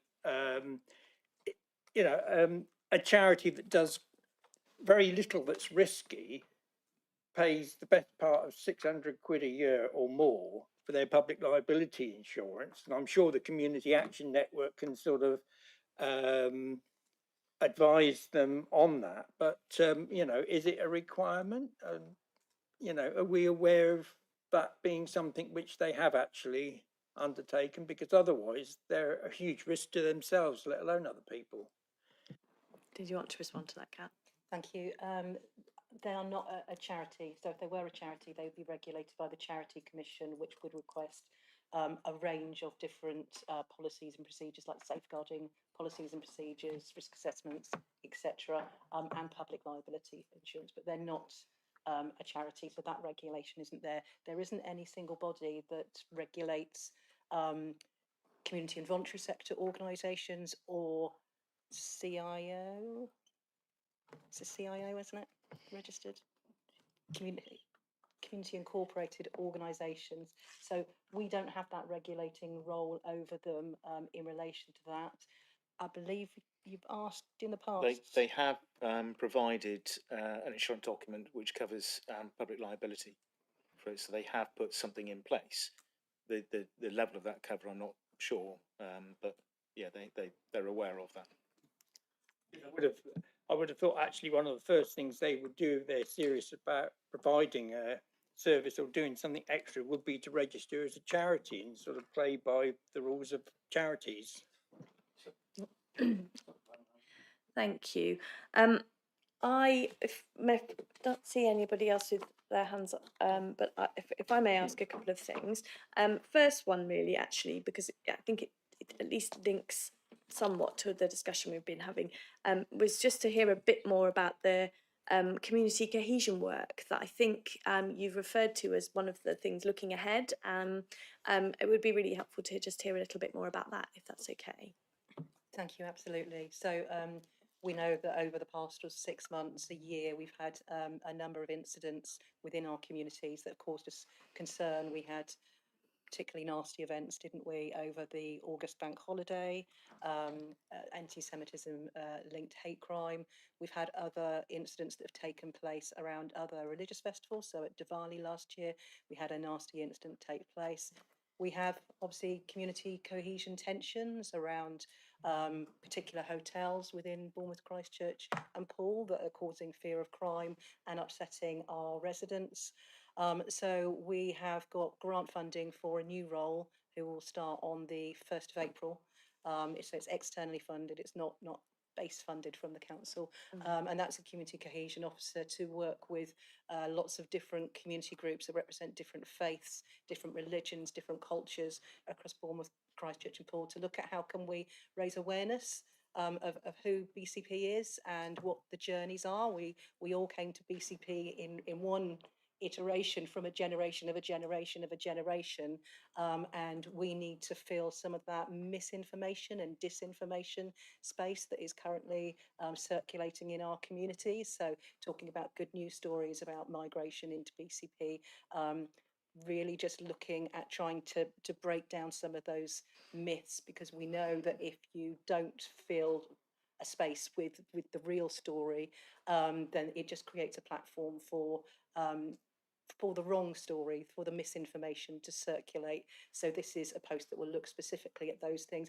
It will also pick up the council motion around the hate crime action plan that has sort of been sat there waiting. So this person will lead on the development of that, which once we're up and running, of course, I expect you'd want to invite us back to give you an update on that. And to look at whether we can work with providers to increase the number of third-party hate crime reporting locations. So again, it's that reporting element, isn't it? We need to build up an information picture, an evidence picture of what's going on. Now, people may not want to formally report crime, you know, and say their name and their details, but if we start to get more information about are there particular locations where these incidents take places, understand the nature of them, it helps to target our work across the partnership to try and address some of those issues. Further down the line, we'd like to start doing more work with our schools. We did some early work when we saw the flags popping up, what we refer to as the weaponising of the flag, to be able to provide education packs to schools from an authorised source, which starts to tell the story of the St George's flag, and get people to understand a bit more about different faiths and cultures. So it's quite ambitious in terms of what we want to achieve, and obviously we'll need to prioritise what comes first, but that hopefully gives you a bit of a taster of what that role will be doing. Thank you. That's really interesting to hear. I had a couple of other questions on different bits, if I may. So there's a reference to, it's paragraph 33 of the report, page 75, the increase in the number of cases per Marak in the 25-26, and it sounds it's quite a large increase that's referred to. I just wondered if you're able to say anything about why, if that's known. It may not be, but it stuck out to me that. Thank you. We have seen a rise in the cases, as you've pointed out, and when you marry that up with the decrease in the reported domestic abuse cases, we have gone in and looked at why we think that is.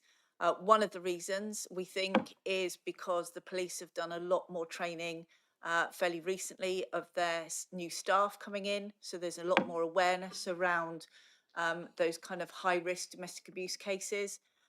There's a change in some of the definitions, and also the reason's just gone straight out of my head. Oh, a new form that the police have used, a dash form around the risk assessment, and there's a new form that they're using since April last year called a DARA form, which again is all about risk assessment. And we think that there's possibly an element of that DARA form that is making things now a higher risk case, because MARAC is just the high risk cases. So we are just seeing how it goes and monitoring those cases. But all the cases that go through MARAC are all dealt with in terms of trying to safeguard the victim, the children, and looking at how we can reduce the perpetrator or the likelihood of further perpetrating work. Thank you. That's really helpful. A bit more detail on that. Thank you. The other things I just wanted to ask about, there's a reference in the same part of the report just afterwards to the Safe Places scheme, which, sorry, I feel like, Tina, I feel like you should take a seat because we can't see you properly and you're having to hover. Please take a seat. And I just actually was something I don't know very much about, and I wondered, it's quite a simple question, this one, just really, where can we find out more about that? And as councillors, is that something that we can sort of be ambassadors for in our own local communities in terms of talking to places that might be interested in joining that? Yes, certainly. There is a national safe place website where you can go on and see what places in Bournemouth, Christchurch and Poole are safe places. We are in the process and have been since just before Christmas in preparing some communications about the safe places, both in a press release with our partners, People First Forum, who run the scheme with us.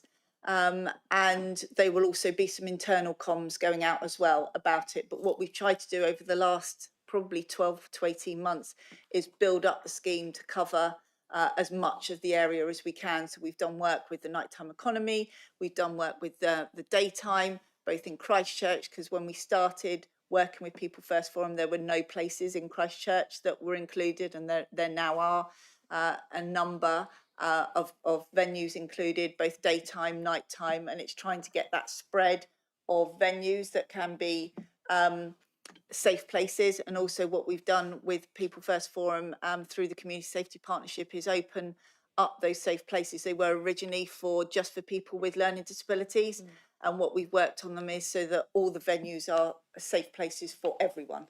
Anybody who needs a safe place can go there. And we, as I say, we are just in the process of finalising some communications going out via the press and internal comms. So you should see some more bits and pieces fairly soon. Oh, great. Thank you very much. And my last one was around the reference a bit further on page 78, paragraph 51, the reference to shoplifting, the way shoplifting is being tackled with the bids and exclusion notices. And I just wanted to ask, is that only something that's happening in areas where there is a bid? Is it all the bids? Is it just one of them? That was the first part of the question, I suppose, just to understand that a little bit more. So I can probably add a little bit of context around that. So with shoplifting, we are a national positive outlier in terms of our recording. So we know that is an area that was previously under-recorded because it was quite difficult to upload the CCTV and get the evidence packages together and then get the response and bring people in. So there's two elements to it. We've got a new package called NICE, which enables people to upload CCTV automatically. We then identify individuals, and then we ask our neighbourhood teams to go and actually effect arrests proactively. We've got a number of repeat individuals that we can identify, and we use the full range of preventive orders, so the criminal behaviour orders, for example, and we've engaged with the Crown Prosecution Service to actually get where people have got that sort of repeat recidivism, that we can actually get longer sentences for them by bringing all the bits together. So we've seen a significant we've seen an increase in terms of reporting because of the confidence in terms of shoplifting coming through. We know, and people have seen in the national press, that it's one of those underreported areas across the board. The other change that's taken place is obviously there was talk about the personal robbery.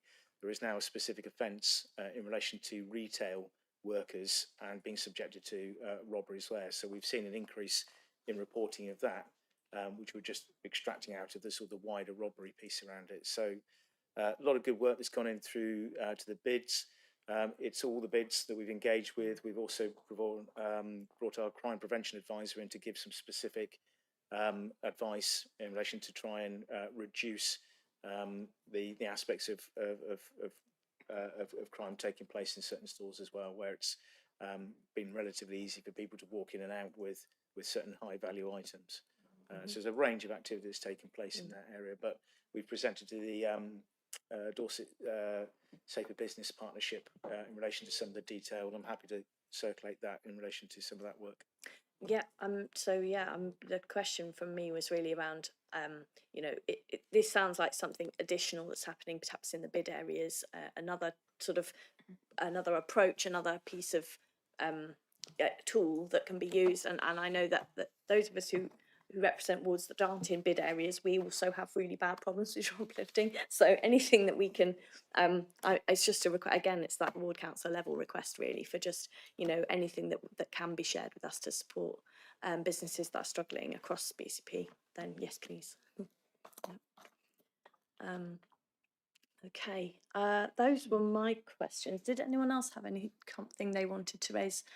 No, I'm not seeing any further indications. So in that case, I think we don't have anything other than to note this, as we've discussed already. It's definitely given us lots of opportunity to think about some areas that we might want to look at further, I think, as Councillor Canavan talked about. And I'd just like to say thank you very much, Councillor Wilson. Thank you to Kat. Thank you to Superintendent Banning for coming along, and to Tina for jumping up and down for coming and talking to us. It's been really, really interesting and really a really good report. So thank you very much. I'm going to suggest that we do take a 10 minutes or 5 minutes comfort break, a 5-minute comfort break at this point before we go on to our next item. So we'll just adjourn the meeting for 5 minutes. Right.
You are online.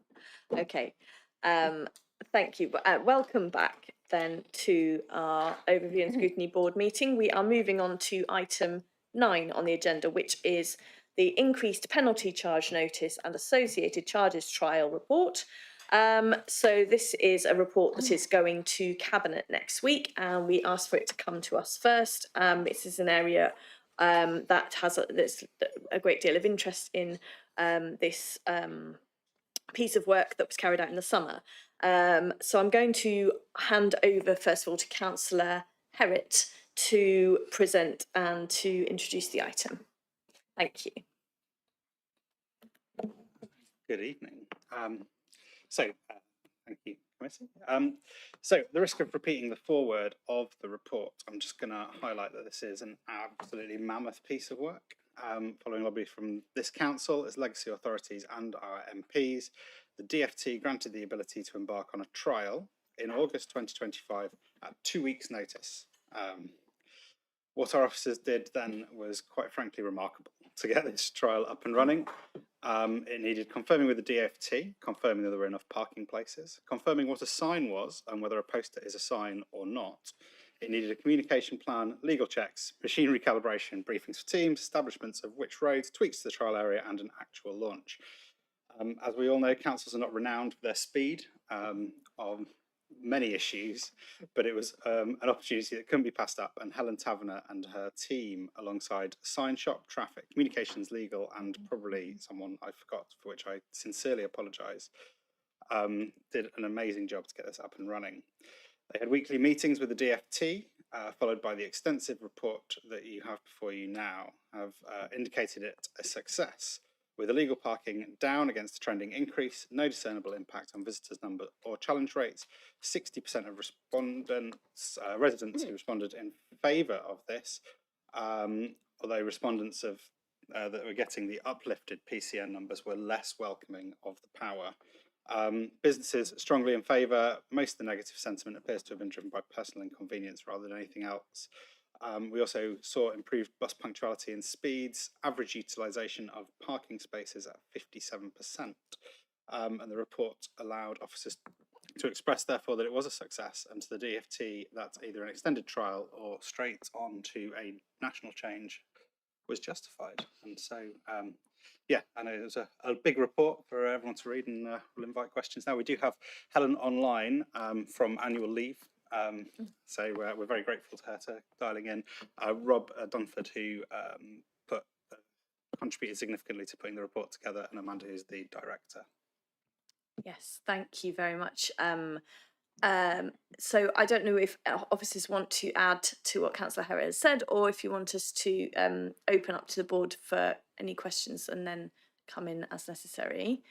Any Happy to go straight to questions if there's anything that the board would like to raise. Absolutely, thank you. I'd just like to start by asking that we try and make sure we keep our focus on the results of the trial and the contents of the report. So an emphasis on the impacts of this piece of work on BCP residents and visitors, because that's kind of why it came forward to us. So if I can just put that in place before we start, everybody, thank you. Did anyone have any comments or questions that they wanted to start us off with? Councillor Dedman. Well, it's a comment really. As the councillor for Christchurch, or one of them, who decided Christchurch would be the control group? Because I do see that in the report, we, Christchurch, who were left out of this, saw an increase in serious contraventions. So we've made sure that everybody knows that it works almost. And so if I move down to the bottom of the report, carrying out a further trial for an extended period, will we be included in the next one, or do we have to put up with a lot more illegal parking while everybody else has all this going on?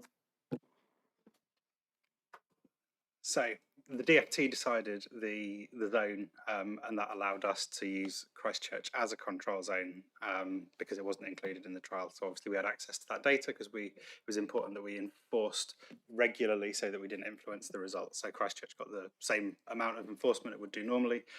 We do see a trending increase in contraventions, so we would expect a 9% increase in contraventions year on year in 2025. If there were to be a further trial, we would want that to be across the whole area. I know that at least because one of the biggest things, and for a much extended period as well, because we know that one of our number one topics in mailboxes as ward councillors is poor parking around schools. And it would be really interesting to see whether a much higher trial would influence behaviour there. We would expect that it would. We've got all the evidence, and London already have higher fines, but that's what I would expect to see. And I think any trial would need to be on a minimum of BCP-wide basis and for a much longer period. Thank you. Do I have anyone else wanting to come in? Councillor Northover. Thank you. I may have just overlooked something in the report, but so on the bank holidays, we're counting the PCNs issued. So are we measuring success by the number of tickets issued or the number of cars parked improperly? So overall, the reduction is the success, because obviously that's less cars parking illegally. Obviously over the bank holiday there was an increase on that specific weekend. We suspect, as the report says, that that was due to just increased pressure. So it's I think probably not an absolute silver bullet, but obviously the data around the whole month suggests that there is a significant impact on behaviour.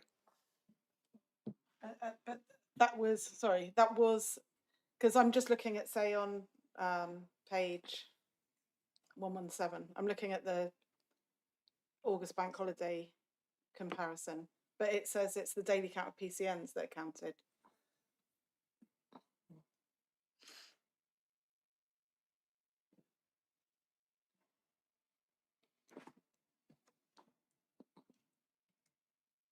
I'm just making sure my understanding is right, that it's the number of cars parked rather than we're measuring the number of tickets, because we can choose how many tickets we put out. So can't choose, well, I suppose we could choose how many tickets we do, but the amount of tickets issued per officer per hour was consistent in 2025 as it was in 2024 in general, but there was a reduction of offences. So parking officers tend not to walk past offences and let them go. But obviously, if there's no offence, they would walk past that vehicle. So we were looking for what we saw was an overall reduction. Obviously, on those days in August, there was a higher number of vehicles issued with PCNs because we assume more people parked illegally that weekend. It's an overall thing rather than those specific days. Those specific days it did go up, but overall there was a reduction. Okay, thank you. Excuse me. Councillor Canavan, go ahead. Thank you, Chair. Just a couple of points of clarification, if I may. So within the body of the report, it itemises two recommendations to DFT, A and B, but there's an or between the two of them. So I'm just wanting to ask for clarity whether they are mutually exclusive or whether we could do both. That's the first question, and secondly, whether Cabinet would definitely agree to B, because I'd certainly want them to do that. If the committee were minded to support that, then I certainly would support that. But my third question really is how, if at all, this piece of work is going to impact on the development of the BCP parking strategy, which is, as I understood it, was work in progress. So how is this going to influence it? What learning can we take from all of this work that might influence what our future parking strategy might be? Thank you. Thank you. So it's the first question. If we get a national change, we wouldn't need a further trial. So those two things are essentially mutually exclusive. Ideally, the government would go straight to national change, but we also know that the DfT do love a trial. We spoke about e-scooters earlier. That trial's been going on for about 5 or 6, actually longer than that, years now. So yeah, we don't know. We wanted to provide options to the DfT in terms of feedback on the report.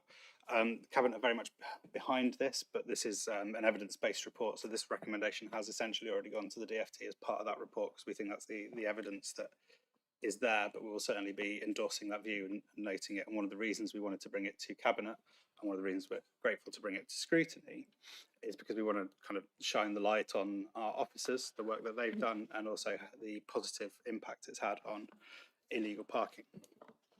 With regard to influence on the parking strategy, I think what it proves is that significantly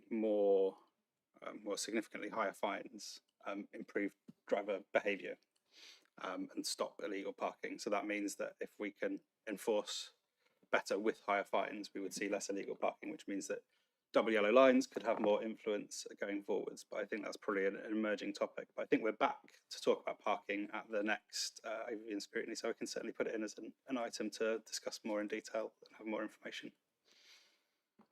Okay, thank you. Is that answered your question, Councillor Canavan? Yep.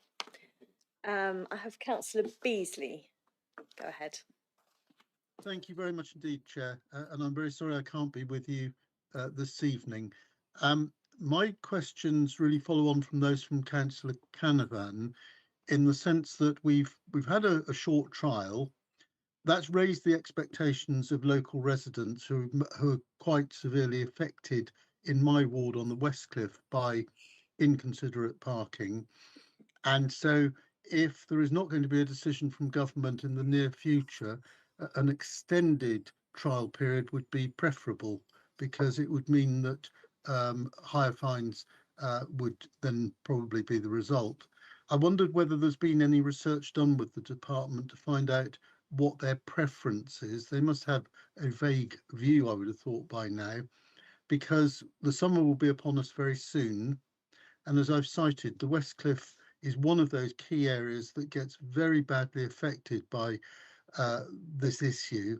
And I just know that if it isn't at the same level this summer, that we will be back where we started if we're not careful. I just wondered whether we could hear something about that. Thank you.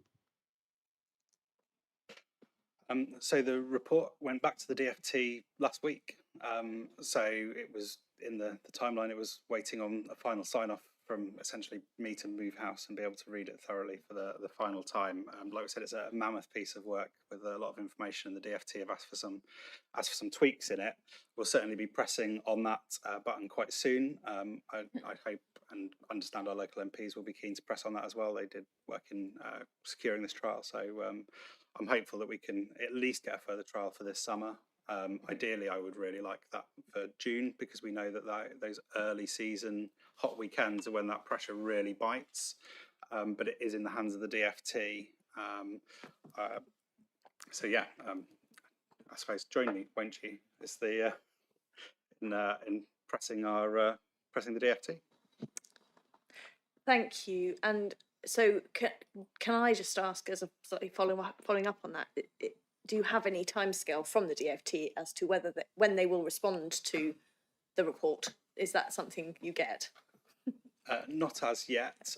They've just recently announced the pavement parking changes. I did get a call amongst obviously other people from other local authorities with the civil servants that actually were doing the data end, the DfT end of the trial. I did kind of ask to see if I could get any commitment. I think it was a bit of a kind of shot in the dark, shall we say. They didn't give me anything at that point, but we'll be back soon. I suppose if we give them a couple of weeks to digest it and go through cabinet, and then we've got a democratic process to kind of launch off as well. Thank you. Yeah, did you want to? Councillor Aikenhead and then Councillor Goodall. Yeah. Yes, I've got a question. I might want to ask something else when I get the answer. So I just first of all just want to get the timelines right of what's happened here. So the DFT have been sent the report. There's 2 possible recommendations to the DFT, and it's going to cabinet next week. Just want to check, what is the cabinet deciding, given that the DFT already have the report? Are the cabinet going to decide to recommend one of these, A or B, or are we giving the choice to DFT? And have we already given this choice to DFT and already asked them these things even before the cabinet? And if so, what is the cabinet going to decide? That's a bit of a muddled question, but I think you know what I'm getting at. Yes. So this, like I said, the report was officer led, and the data led them to make the recommendation to the DFT that one of these things was the outcome of that information. The cabinet report is to note, and that is so that we can, like I said, shine the light on our officers who did such good work, and also really kind of put it in the public eye and be transparent about the work that was done as well. In terms of what's next, I think we will talk about it at cabinet. We have sent a letter off to the DFT asking, backing up the, to Heidi Alexander, backing up the findings from the report. But yeah, so that's kind of it's kind of in terms of how it exists. That's what it is. But I think we will continue to write. Give them a few weeks to digest and revisit and see if they might have some further information for us.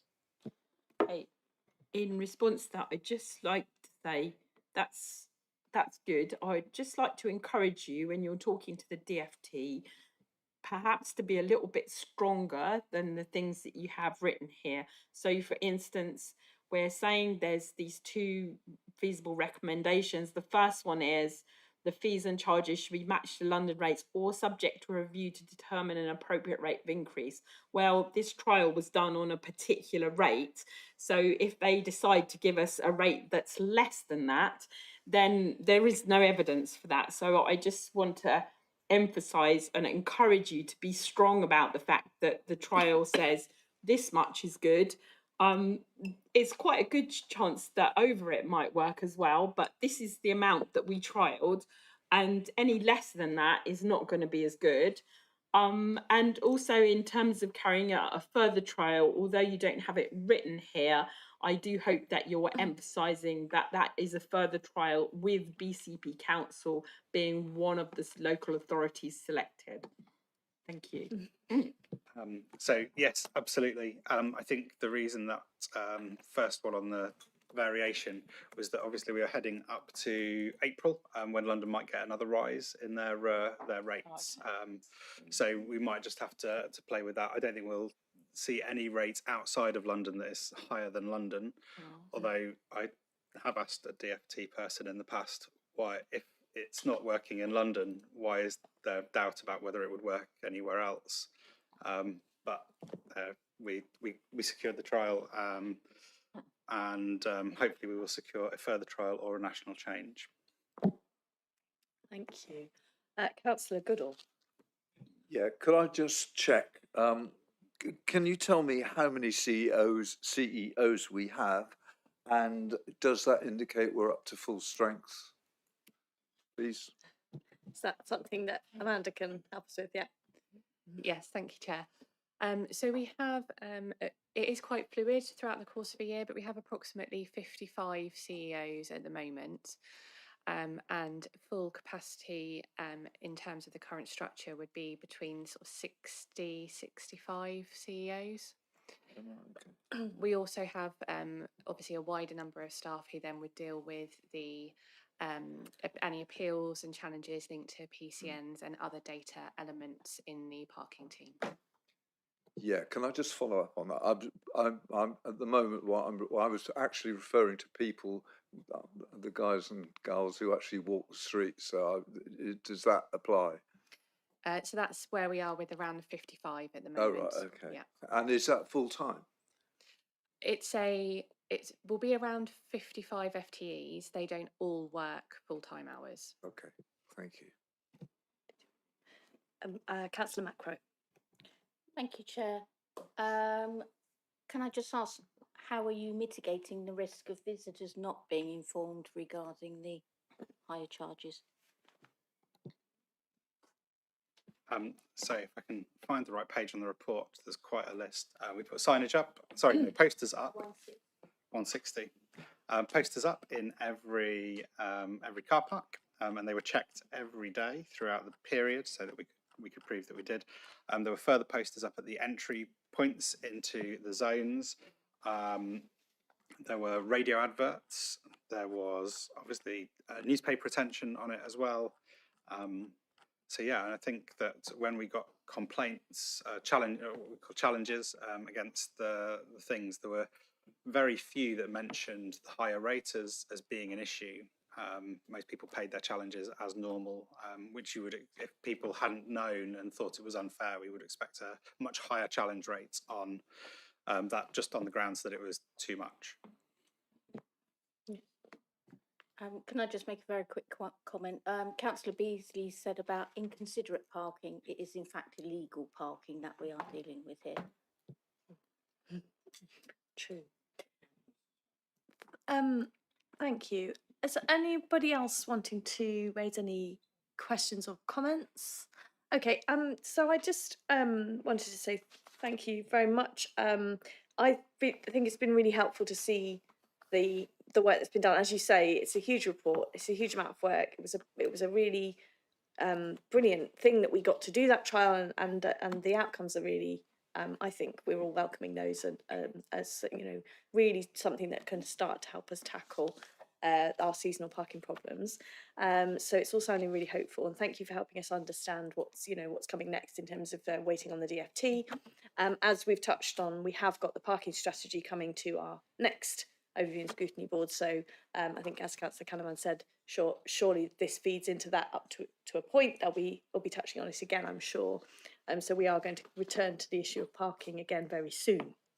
But yeah, so just to say thank you very much to Councillor Herritt and to all the officers for coming and presenting that to us. Thank you very much. So our final item tonight is our work plan, as usual. And actually, I think there's very little we need to say at this point because, as I've already touched on, we are mid-work programming at the moment, with that work still to be completed. So we don't have the updated work programme draft to bring to this meeting, but we will have it for the next one. So the only thing really to just mention is what we have on the agenda for our next meeting, which is in exactly 4 weeks' time. We've got 2 items, and they are both on parking, with the parking strategy, which is it's a strategy that's in development, and we've requested to see a draft of that at an early stage so that we can input as a board into that process. And then we have the results or the outcome of our rapporteur work that's been going on into parking enforcement around schools. So a strong theme for next month's meeting, but that should be quite good. I think a bit of a deep dive into parking. Councillor Macro. Thank you, Chair. Could I put a suggestion that we invite a head of school just to give their views? Yes, I believe that schools have been invited to come along to talk to us around the schools topic. I think that is absolutely happening. I'm not quite sure where it's got to with how it's been, who's asked who, and who's coming yet. But I know that's been on the agenda for that particular topic for a while. Councillor Goodall did ask for. Who did you ask for to attend? More bus. Yes, that's right, and we did mention that. I think that was passed on, wasn't it? Yeah, I was just going to come in. We are reaching out to schools. There's a newsletter that goes out to all schools, so we're doing a general outreach to all schools. And yes, and we'll also get in contact with Moorbus to invite them along too. Yeah, okay, great. So that is all in train. Did anyone have any questions or points they wanted to make on the work plan in that limited way? Otherwise, I think we can draw the meeting to a close. Thank you very much, everybody.